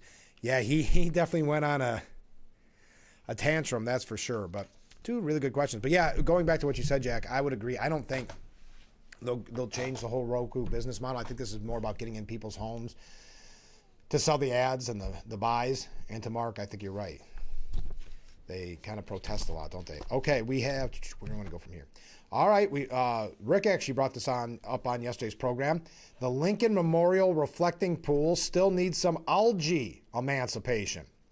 Just days after the iconic reflecting pool reopened following President Trump's $14 million renovation to seal the concrete bottom with an American flag blue, its familiar, gnarly-looking green algae once again took over. Now, it says here, versus previous administrations, the National Park Service is actually maintaining the beautifully completed reflecting pool, a spokesman for the Department of Interior said. The nano bubbler technology has successfully destroyed the algae bloom that has plagued every pool reopening since 1922. Most infamously, the Obama pool reopening that resulted in massive algae clumps taking over the pool's surface. Now, due to deploying the advanced nanobubbler technology, the algae is dead and being vacuumed up as we speak. We thank President Trump for fixing the reflecting pool for good. In addition to sealing the concrete bottom of the reflecting pool, the Trump administration spent $1.7 million on an upgraded ozone nanobubbler filtration system, which is intended to disperse tiny oxygen bubbles to undercut algae's food supply, according to online federal contracting records. Algae has long been a perennial issue in the 6.7 million gallon artificial shallow basin, which was first constructed in the early 1920s. The National Park Service initially indicated the return of the green-looking water was the result of dormant algae that sat in the pipes for weeks and came roaring back after the massive pool was filled back up. Continuing here. Oops, they had a picture. It's part of the normal startup process. A spokesperson for the agency told CNN, "We are removing the algae and the nanobubblers will maintain the pool and keep it algae-free." But many observers have noted that the murky green algae appears to have remained just as entrenched over the weekend despite the cleanup efforts. Under the Obama administration, the U.S. spent $34 million fixing the reflecting pool's piping and filtration system to circulate water from the tidal basin. That renovation was intended to fix its persistent algae and leak problems, both issues after $34 million continued. A critical goal of Trump's beautification project was to stop the leaking in the pool, which many experts have blamed on the gaps between the expansion joints as well as its piping system. Prior to Trump's renovations, the reflecting pool leaked some 16 million gallons of water every day. Some have argued that the leaky pipes that help push out 4 million gallons of water roughly every 3 days are also to blame for the algae, in addition to the leaks because they undermine the filtration system. The Trump administration is planning to repair those pipes in the fall, according to the Interior Department. There we go. So the algae is back. And yesterday we heard a couple, I don't know if you want to call it defeats for President Trump recently. That the one that we talked about yesterday was the removing of Trump's name from the Kennedy Center, the Kennedy Trump Center. Now the media and others were critical of the way it was being removed because they set up tarps so you couldn't get the footage, you couldn't see it, you couldn't take the pictures. Well, do you remember this name? He's a former CNN anchor, Jim Acosta. He became kind of the aggressor, if you will, in Trump's first term. He wanted the story to always be about himself, that Jim Acosta accosted the president. Jim Acosta. So he wanted to be the star that constantly attacked Trump. Well, now he's out of a job, and he's a YouTube content creator. He live streamed for nearly 11 hours from Friday afternoon into early Saturday morning, awaiting the removal of President Trump's name from the Kennedy Center, only to make an absurd comparison that ended up with him being mocked and ridiculed. Jim Acosta, a known anti-Trump media figurehead, was CNN's chief domestic correspondent and anchored CNN Newsroom from 2021 until 2025. He worked for the network for 18 years in total, but left unceremoniously when executives proposed moving his morning show into the midnight to 2 a.m. slot. Acosta hosted the marathon coverage in which he dubbed a live watch party on the Jim Acosta Show, very original name, on YouTube. The coverage mostly featured a live shot of scaffolding obscured by a tarp behind which workers toiled to remove Trump's name from the building. This is why I bring it up. You're saying, why do I care about Jim Acosta, number one? And why would I care about Jim Acosta's coverage of Trump's name being taken off a building? This is why, because of the bizarre comparison he made around 3:30 a.m. where he said, and I quote, "This is very much like watching the Berlin Wall coming down. It's a sign that humankind can stand up against tyranny. As long as it took, we pledged to continue to have this coverage going. And by golly, we did. Because we knew how much this meant to a lot of people out there. And we know how important this was."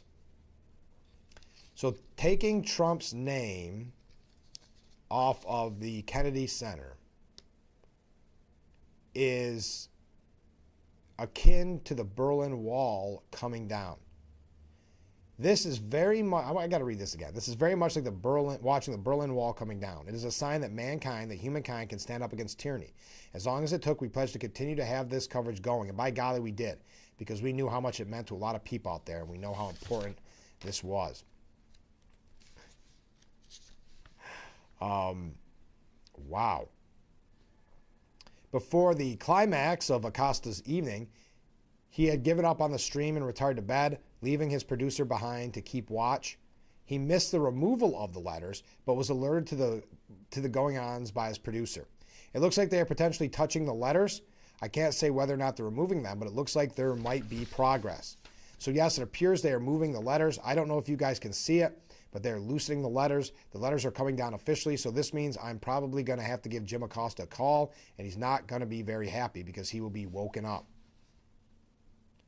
So Acosta, got out of bed, rushed to the scene. I had just gotten home and we thought this might take place later in the morning, and of course they did this in the dead of night. They did this at the 3 in the morning, and to make it the icing on the cake, the chef's kiss and all of this for Donald Trump is that they had to put up a giant white tarp to shield Trump and his feelings from the humiliation of seeing this all come down in front of the cameras. Now remember, he was presented as a newsman, as a journalist, and this is where his clear bias shows through. We know it. I mean, that was his whole shtick during the first Trump term. He then went on a tirade against the president for several minutes upon his return to the scene in northwest Washington, D.C., and continued moaning about the injustice of the tarp. Acosta said Trump slapped his name illegally and obnoxiously on the exterior of the Kennedy Center, adding the president operates like a small child who does not want to give his toy away, doesn't want to hand over his toy after his mommy and daddy have told him it's time to go to bed. One Twitter user said, yes, the Berlin Wall famously came down to a crowd of one guy talking to himself and not throngs of elated prisoners. Jim Acosta is wild. Matt Whitlock said, this is wild. I can't imagine having so little going on in my life that I would sit outside a building all day waiting for a name to get removed from it. Jim Acosta is making an aggressive play to take over as angry wine mom final boss. One user saying, decades of communist oppression versus a sign on a building. The similarities are striking. Give this man a Pulitzer Prize. What a, I can't say the term, said another person sarcastic. I just had to mention that as another prime example of the bias in the media. We've got some other things I think are worth updating on. We got some New York State updates. We're running just a tad bit late, so stay with us. We'll be right back with Frankly Speaking after this.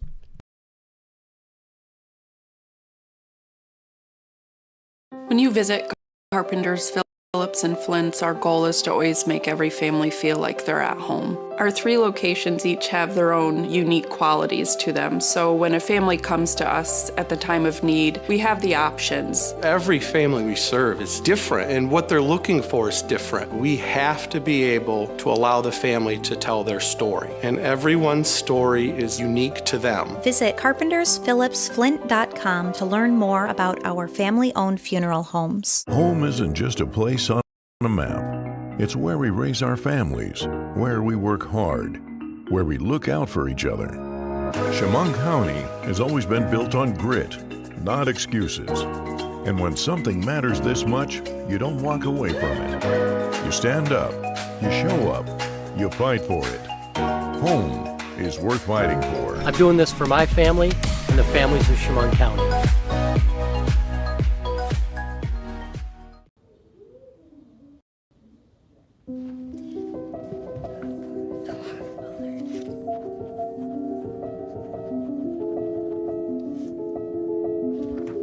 Can you help me?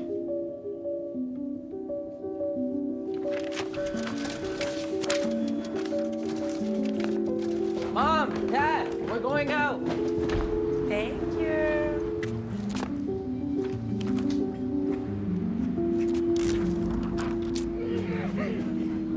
Oh, look, they're playing chess. What you got there? Will you help my mom? She's real sick, huh? Hey, crew, I'll give the first move to anyone who signs up to be an organ donor. How do you do it? Easy. Just go to organdonor.gov. You heard him, organdonor.gov. More donors means more hope. Sign up at organdonor.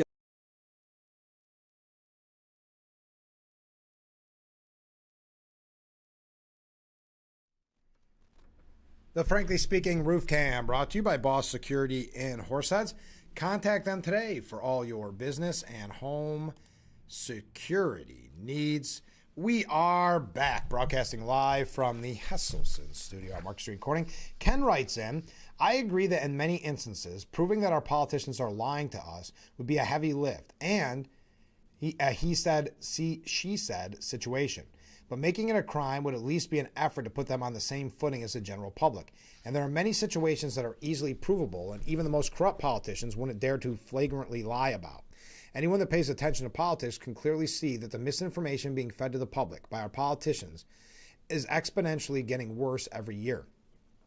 I can't imagine that things will what they'll look like for our kids in 20 to 30 years. Something needs to be done to rein in politicians before it's too late.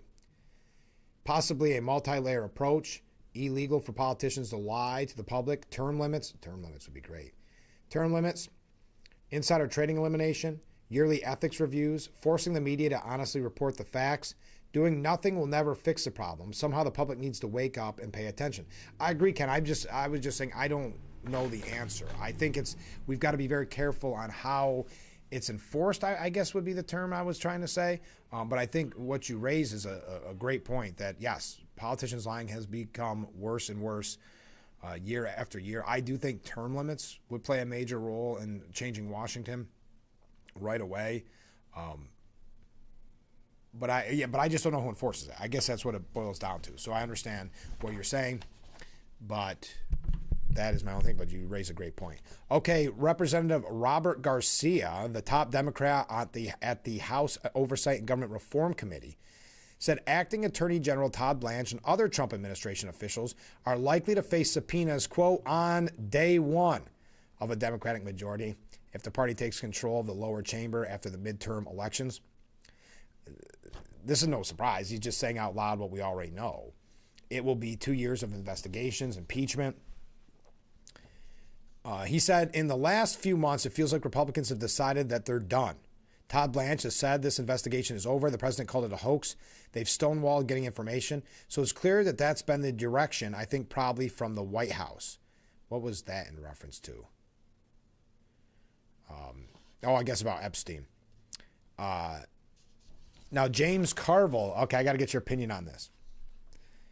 James Carville predicted that President Donald J. Trump will resign the presidency before this time next year.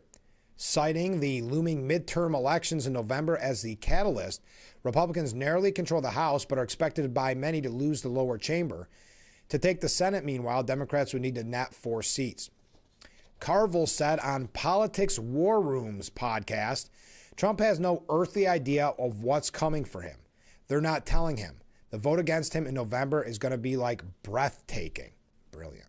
It's going to be like breathtaking.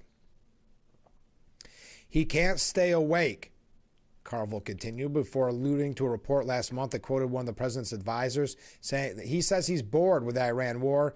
I'm going to tell you this guy, this guy, by Easter of 2027, is just going to walk away from his job. He's just going to blinking walk away because he doesn't have any idea of what it's going to be like when he comes to grips with the massive, it's going to be a massive rejection of him. He won't last past Easter of 2027 because he has no idea, and they just lie to him and try to keep blank from him. It's all going to come out, and it's going to be very ugly. Now, I want you to know, 3 months ago, Carville said that Trump would leave office by March 17, 2027.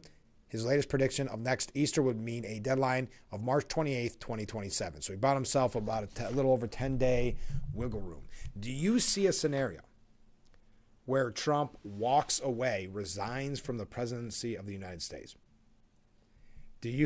James Carville is also the one that said Kamala Harris was going to easily win. He's like on the Republican side, well, I wouldn't even say he's Republican, but on the Republican side, there's Bill Kristol, who does this as well.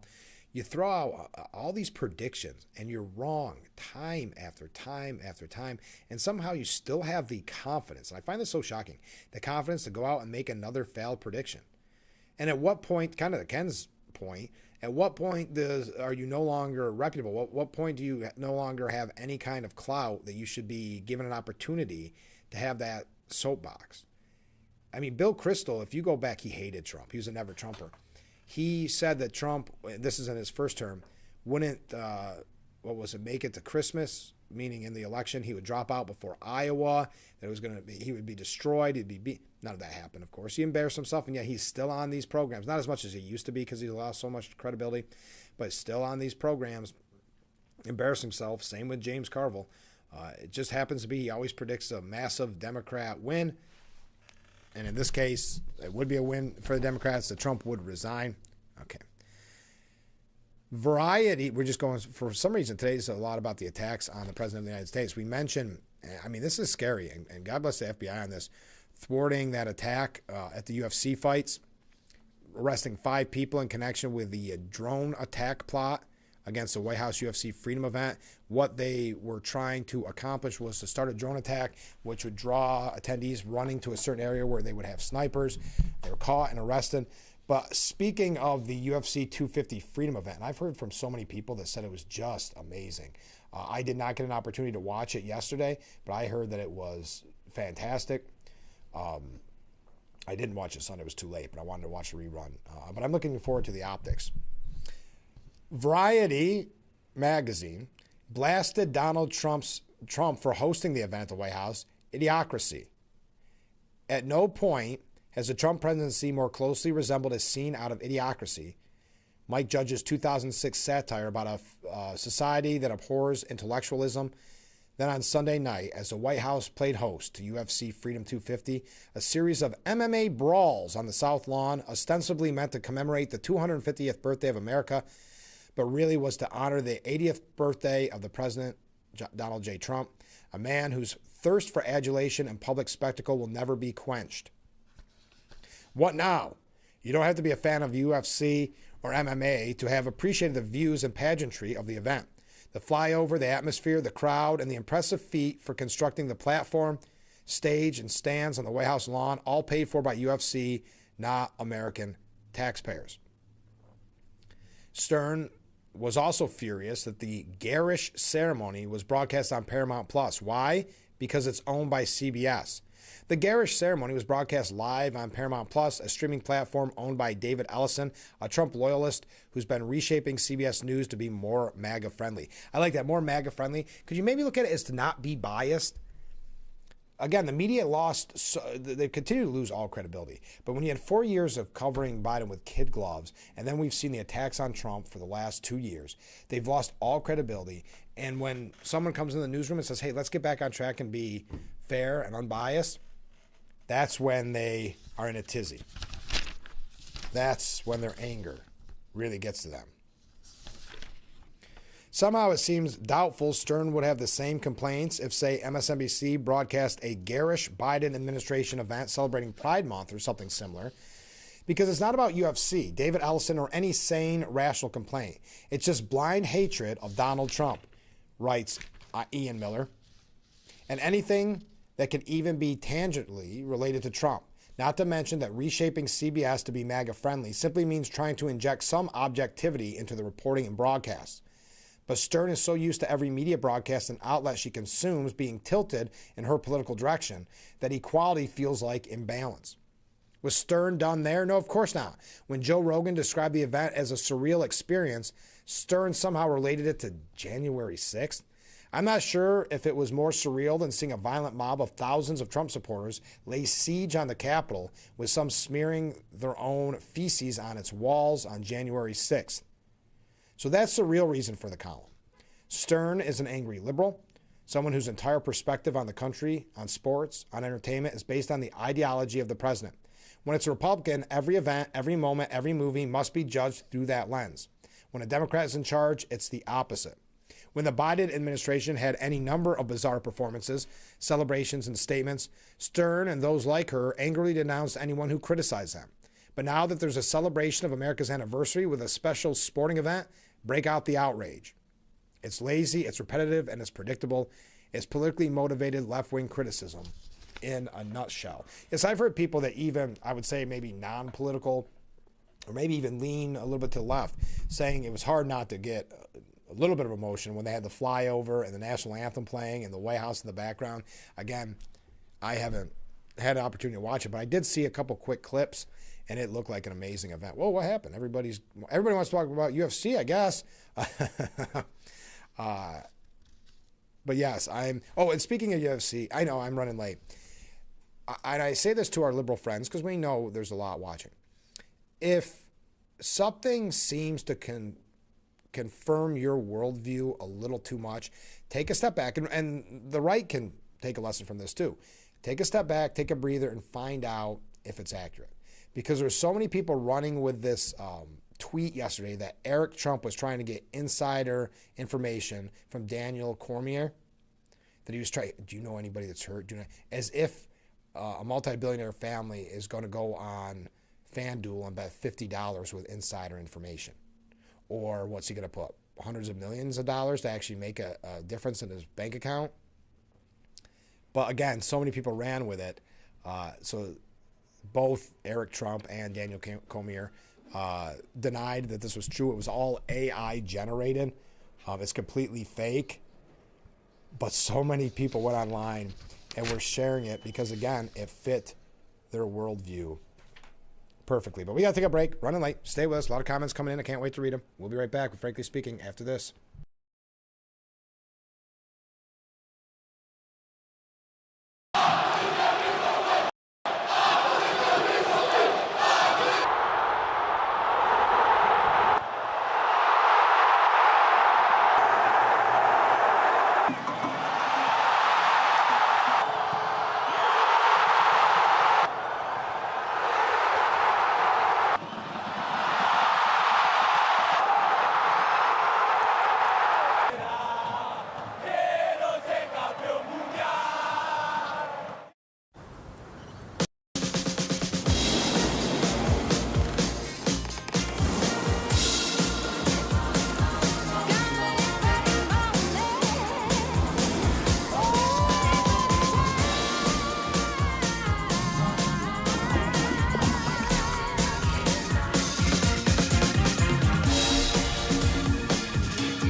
Governor declared the state of emergency, and evacuation is now underway as the storm approaches. The National Weather Service has issued a warning as it monitors the storm. Those in the following counties, therefore, should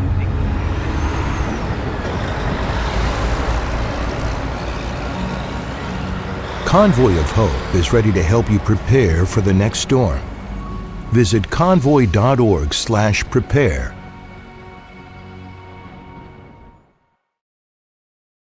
Hi, I'm meteorologist Brandon Weathers. Enjoy a pleasant and comfortable day out there with some sunshine, topping off around 76 degrees.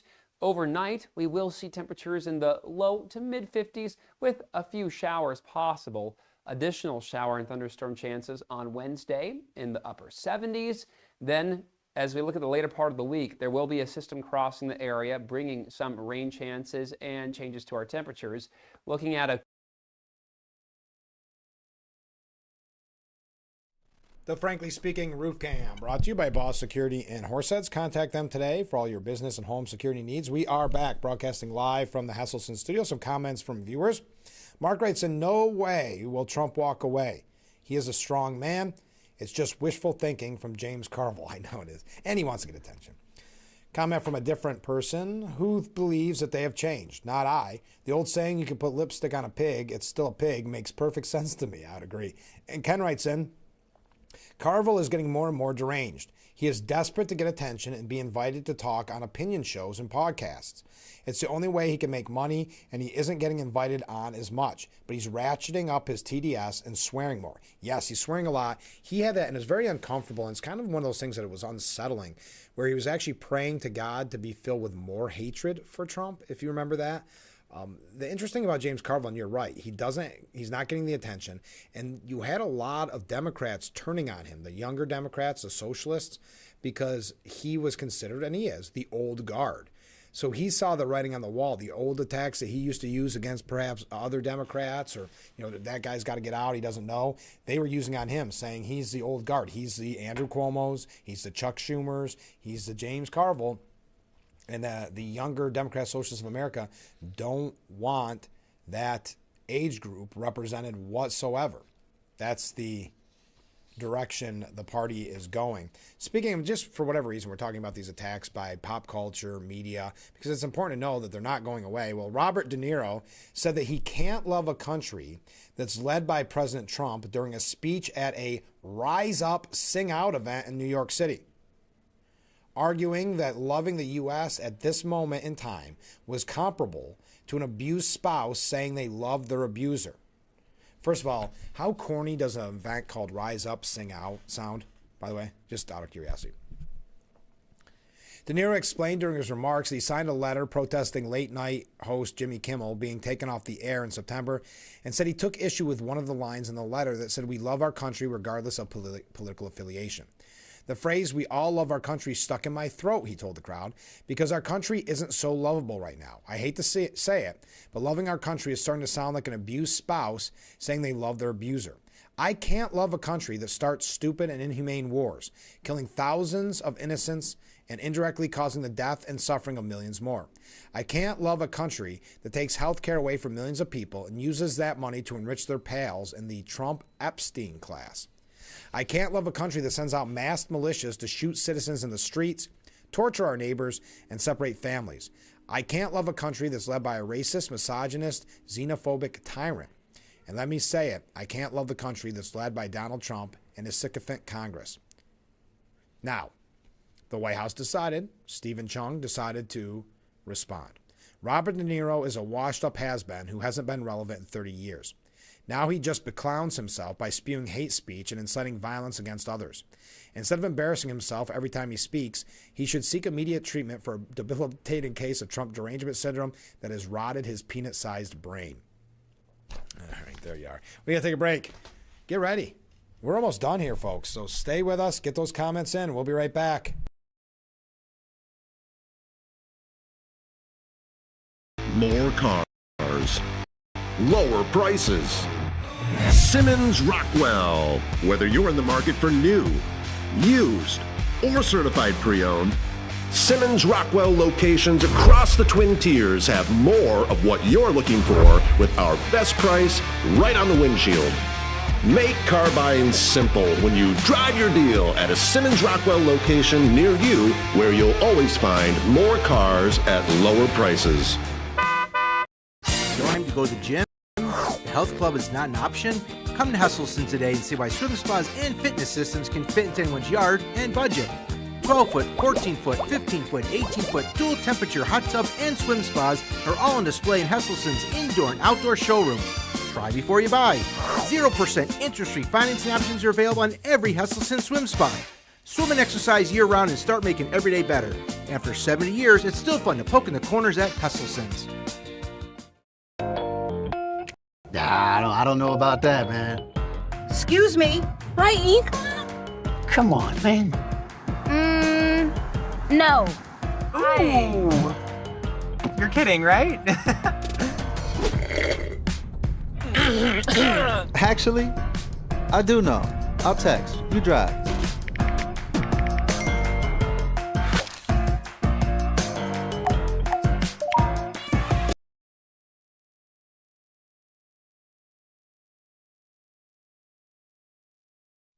The Frankly Speaking Roof Cam brought to you by Boss Security in Horseheads. Contact them today for all your business and home security needs. We are back broadcasting live from the Hesselson studio on Market Street in Corning. We were talking about the UFC fights. Well, President Trump announced yesterday the largest fireworks show in history. Now get ready. I can see the writing on this already, the criticism he'll receive, because you notice now how they, and this has been a common theme for probably, 10 years now, where your animals are going to get scared because of fireworks, and people talk about banning them because of soldiers that potentially have PTSD and these type of things. So every year there's some kind of piece coming out from CNN or whatever that we should ban fireworks, or fireworks are scary.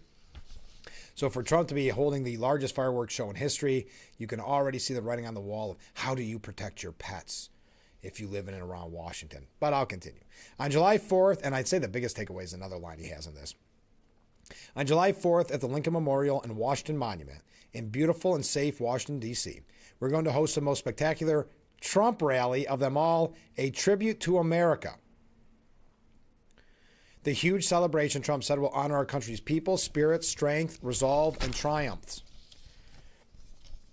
With the backdrop of the Lincoln Memorial and surrounding the beautifully new reflecting pool, more than 300 members of our strong and talented military bands, orchestras, and ceremonial units will perform patriotic melodies and American classics. And my playlist, we will have none of those people that put you to sleep and constantly complain as we celebrate our country and rally into the next 250 years. Trump said, describing the ensemble as the largest formation of joint military music and ceremony performances in history. To conclude the program, And commemorate this historic occasion, I'll be launching what will be the largest fireworks show in history right here in our nation's capital. Do not miss it. See you on July 4th in Washington, D.C. Speaking of America 250, do you have a chance for this? I wanted to pass this along to you. Congressman Nick Langworthy announced the launch of the New York 23rd Congressional District America 250 Community Heroes Award, a district-wide initiative recognizing individuals across Western New York and the Southern Tier whose service, sacrifice, leadership, and dedication reflect the enduring values that have shaped our nation for 250 years. As America prepares to celebrate the anniversary, Congressman Langworthy is calling on residents throughout the New York's 23rd Congressional District to nominate local heroes who have made a meaningful impact in their communities. The initiative will highlight the stories of residents who embody the values that define the American spirit: service, sacrifice, patriotism, hard work, and a commitment to something greater than themselves. The award will recognize outstanding citizens throughout the congressional district, including veterans, first responders, volunteers, educators, healthcare workers, community leaders, coaches, and everyday neighbors who've gone above and beyond to make their communities stronger. You can find out more at Congressman Langworthy's website if you would like to nominate someone. All right. We have to... Oh, how about this? Real quick. Do you know the actor Rainn Wilson? He's probably definitely most famously known as Dwight from The Office.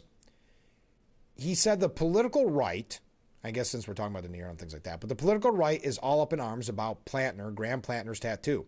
Oh, he's a racist, see? But they won't look at their own side when people show racist tendencies or say racist things. And it's the same on the left. They're willing to overlook the Plantner Nazi tattoo, but if it was something from the other side someone from the other side that had a tattoo was questionable, they'd be all over MSNBC about it. Absolutely. They tried to suggest there was something nefarious with Pete Hegseth's tattoo, remember? And they went on about it nonstop. So it's the hypocrisy that gets me the most. It's the hypocrisy of like both sides need to have kind of equal standards of behavior. Notably, Wilson was commenting on the left-wing hypocrisy over Plantner's tattoo. Anyway, I thought that was kind of interesting. Looks like we might be wrapping up the show on just comments. We got a lot of comments coming in. Keep them coming in as we wrap up today's edition. Stay with us. Don't forget to visit our Facebook page at Big Fox News. Watch news from the Twin Tiers and catch local events on Facebook.com/Big Fox News. Give kids time. Just 5 minutes a day. Ask them how they're feeling. And listen.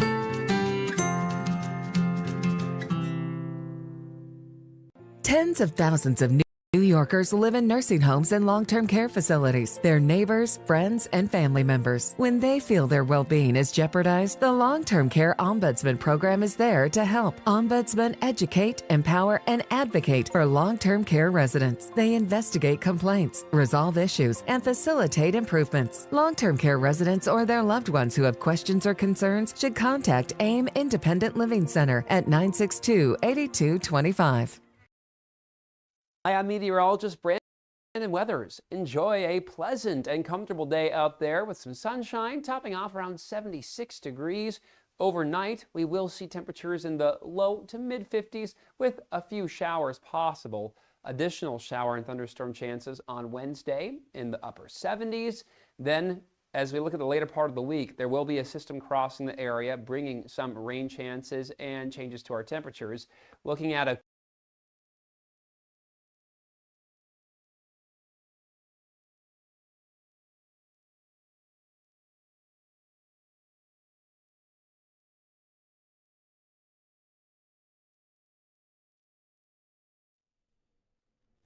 The Frankly Speaking Roof Cam brought to you by Boss Security and Horseheads. Contact them today for all your business and home security needs. We are back. All right, let's go to some viewer comments. Morning, Frank. It's Sergeant Dave. Hey, Sergeant Dave. Good to hear from you. After hearing the news that there was an attempt to cause mass hysteria at the event in Washington, but was foiled by the great FBI and CIA, this is what comes from letting all the illegals in from the Biden administration. I'm sick and tired of all the leftists hating our president in turn our whole way of life and country. And I haven't heard what the group is that was participating in this, which was trying to be this destruction in Washington. But when they were using terms like elitist billionaires and things like that, it's very much like kind of a socialist kind of uprising. It'll be interesting when we learn more. That was just breaking this morning. But good to hear from you, Sergeant Dave. All right, comment from a different viewer. The left tries to destroy everything that most Americans hold dear. They want to ruin our way of life and everything that we enjoy. If their idea of entertaining us is their little sing-songs, I'd rather gouge my eyes out and move in with Rosie O'Donnell. Yeah, it didn't sound like a very fun event. Comment from a different viewer. All the celebrities saying loving the country is like an abused spouse proves how dumb they are. Intelligent people get a divorce and move. Good point. They love the abuse over freedom. Attention is what they crave. Thank you. And Ken writes in, wow, until the last line you read where De Niro mentioned Trump, it sounded like he didn't love a country where the Democrats are in power. Good point, Ken. Hey, Ken, I got to ask. You've always done the dirty work. You watched the DNC. You watched so many different Democrat events for us and then wrote up a report that we could read on the air. Do you have the backbone to sit through a whole episode of The View? Backbone's not the right word. Do you have the mental, spiritual fortitude to sit through a full episode of The View as J.D. Vance is on it? That could be one of your biggest challenges yet, Ken. One that we bring to you. Hey, a comment from a viewer. I agree, Sergeant Dave. Yes, I agree with Sergeant Dave as well. But yeah, Ken, that's a tough one. I'm not trying to paint you in a corner at all. I'm just saying an episode of The View maybe. I'm asking too much, Ken. I apologize. We'll have to find it somewhere else. That does it for today's edition of Frankly Speaking. Oh, how about this? This is so nice. Have a great day, Frank. Well, you have a great day as well. I appreciate that. Tomorrow on the program, Chemung County Executive Chris Moss will be our guest. That important race for Chemung County Executive will be held on June 23rd, primary day. As the winner of the primary will move on. There is no Democrat running for the position, so it's all over but the shouting on Tuesday. So you've got to get out, and it depends on where you're at, but if you are in a town, say a region that has a primary, please get out and vote. It's going to be low voter turnout. We'll talk with Executive Moss. How do you get the word out? How do you get people to leave to go to vote for their town council person? I mean, I know most people in this audience will, but when you're talking about some of these towns where it'll be 20 to 22 kind of thing, it's kind of scary to think. So mark your calendars for not only Chris Moss on the program tomorrow and Joe Sempolinski on the program Thursday and Steuben County Senior Services on Friday, but also mark your calendar for a week from today, June the 23rd, primary day. Well, that does it for today's edition. Have a great day, everyone. We had a lot of fun, a lot of great conversations. I do appreciate it. We'll be back tomorrow morning with Frankly Speaking. Have a wonderful day.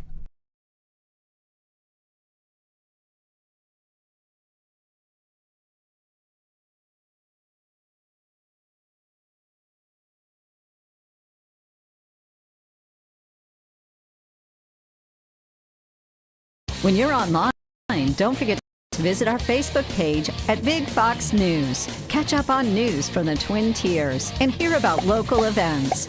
All on Facebook.com/Big Fox News.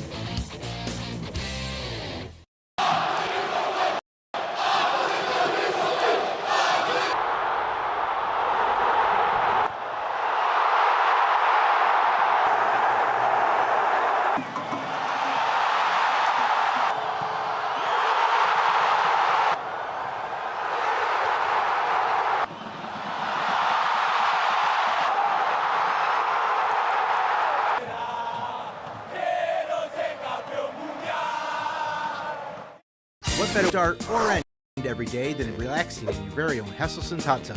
Massage therapy, relaxation, stress reliever, pain management, soothing muscles, or just spending time with a loved one. Hot water therapy really does make every day better. Hesselson's has been a part of this great community for over 70 years, still being locally owned and operated. So make the drive to Hesselson's and start making your path to a better life today. And after 70 years, it's still fun to poke in the corners at Hesselson's. I'm running because Chemung County deserves better, and I'm ready to fight for it. I'm doing this for my family and also the families of Chemung County. Home is worth fighting for.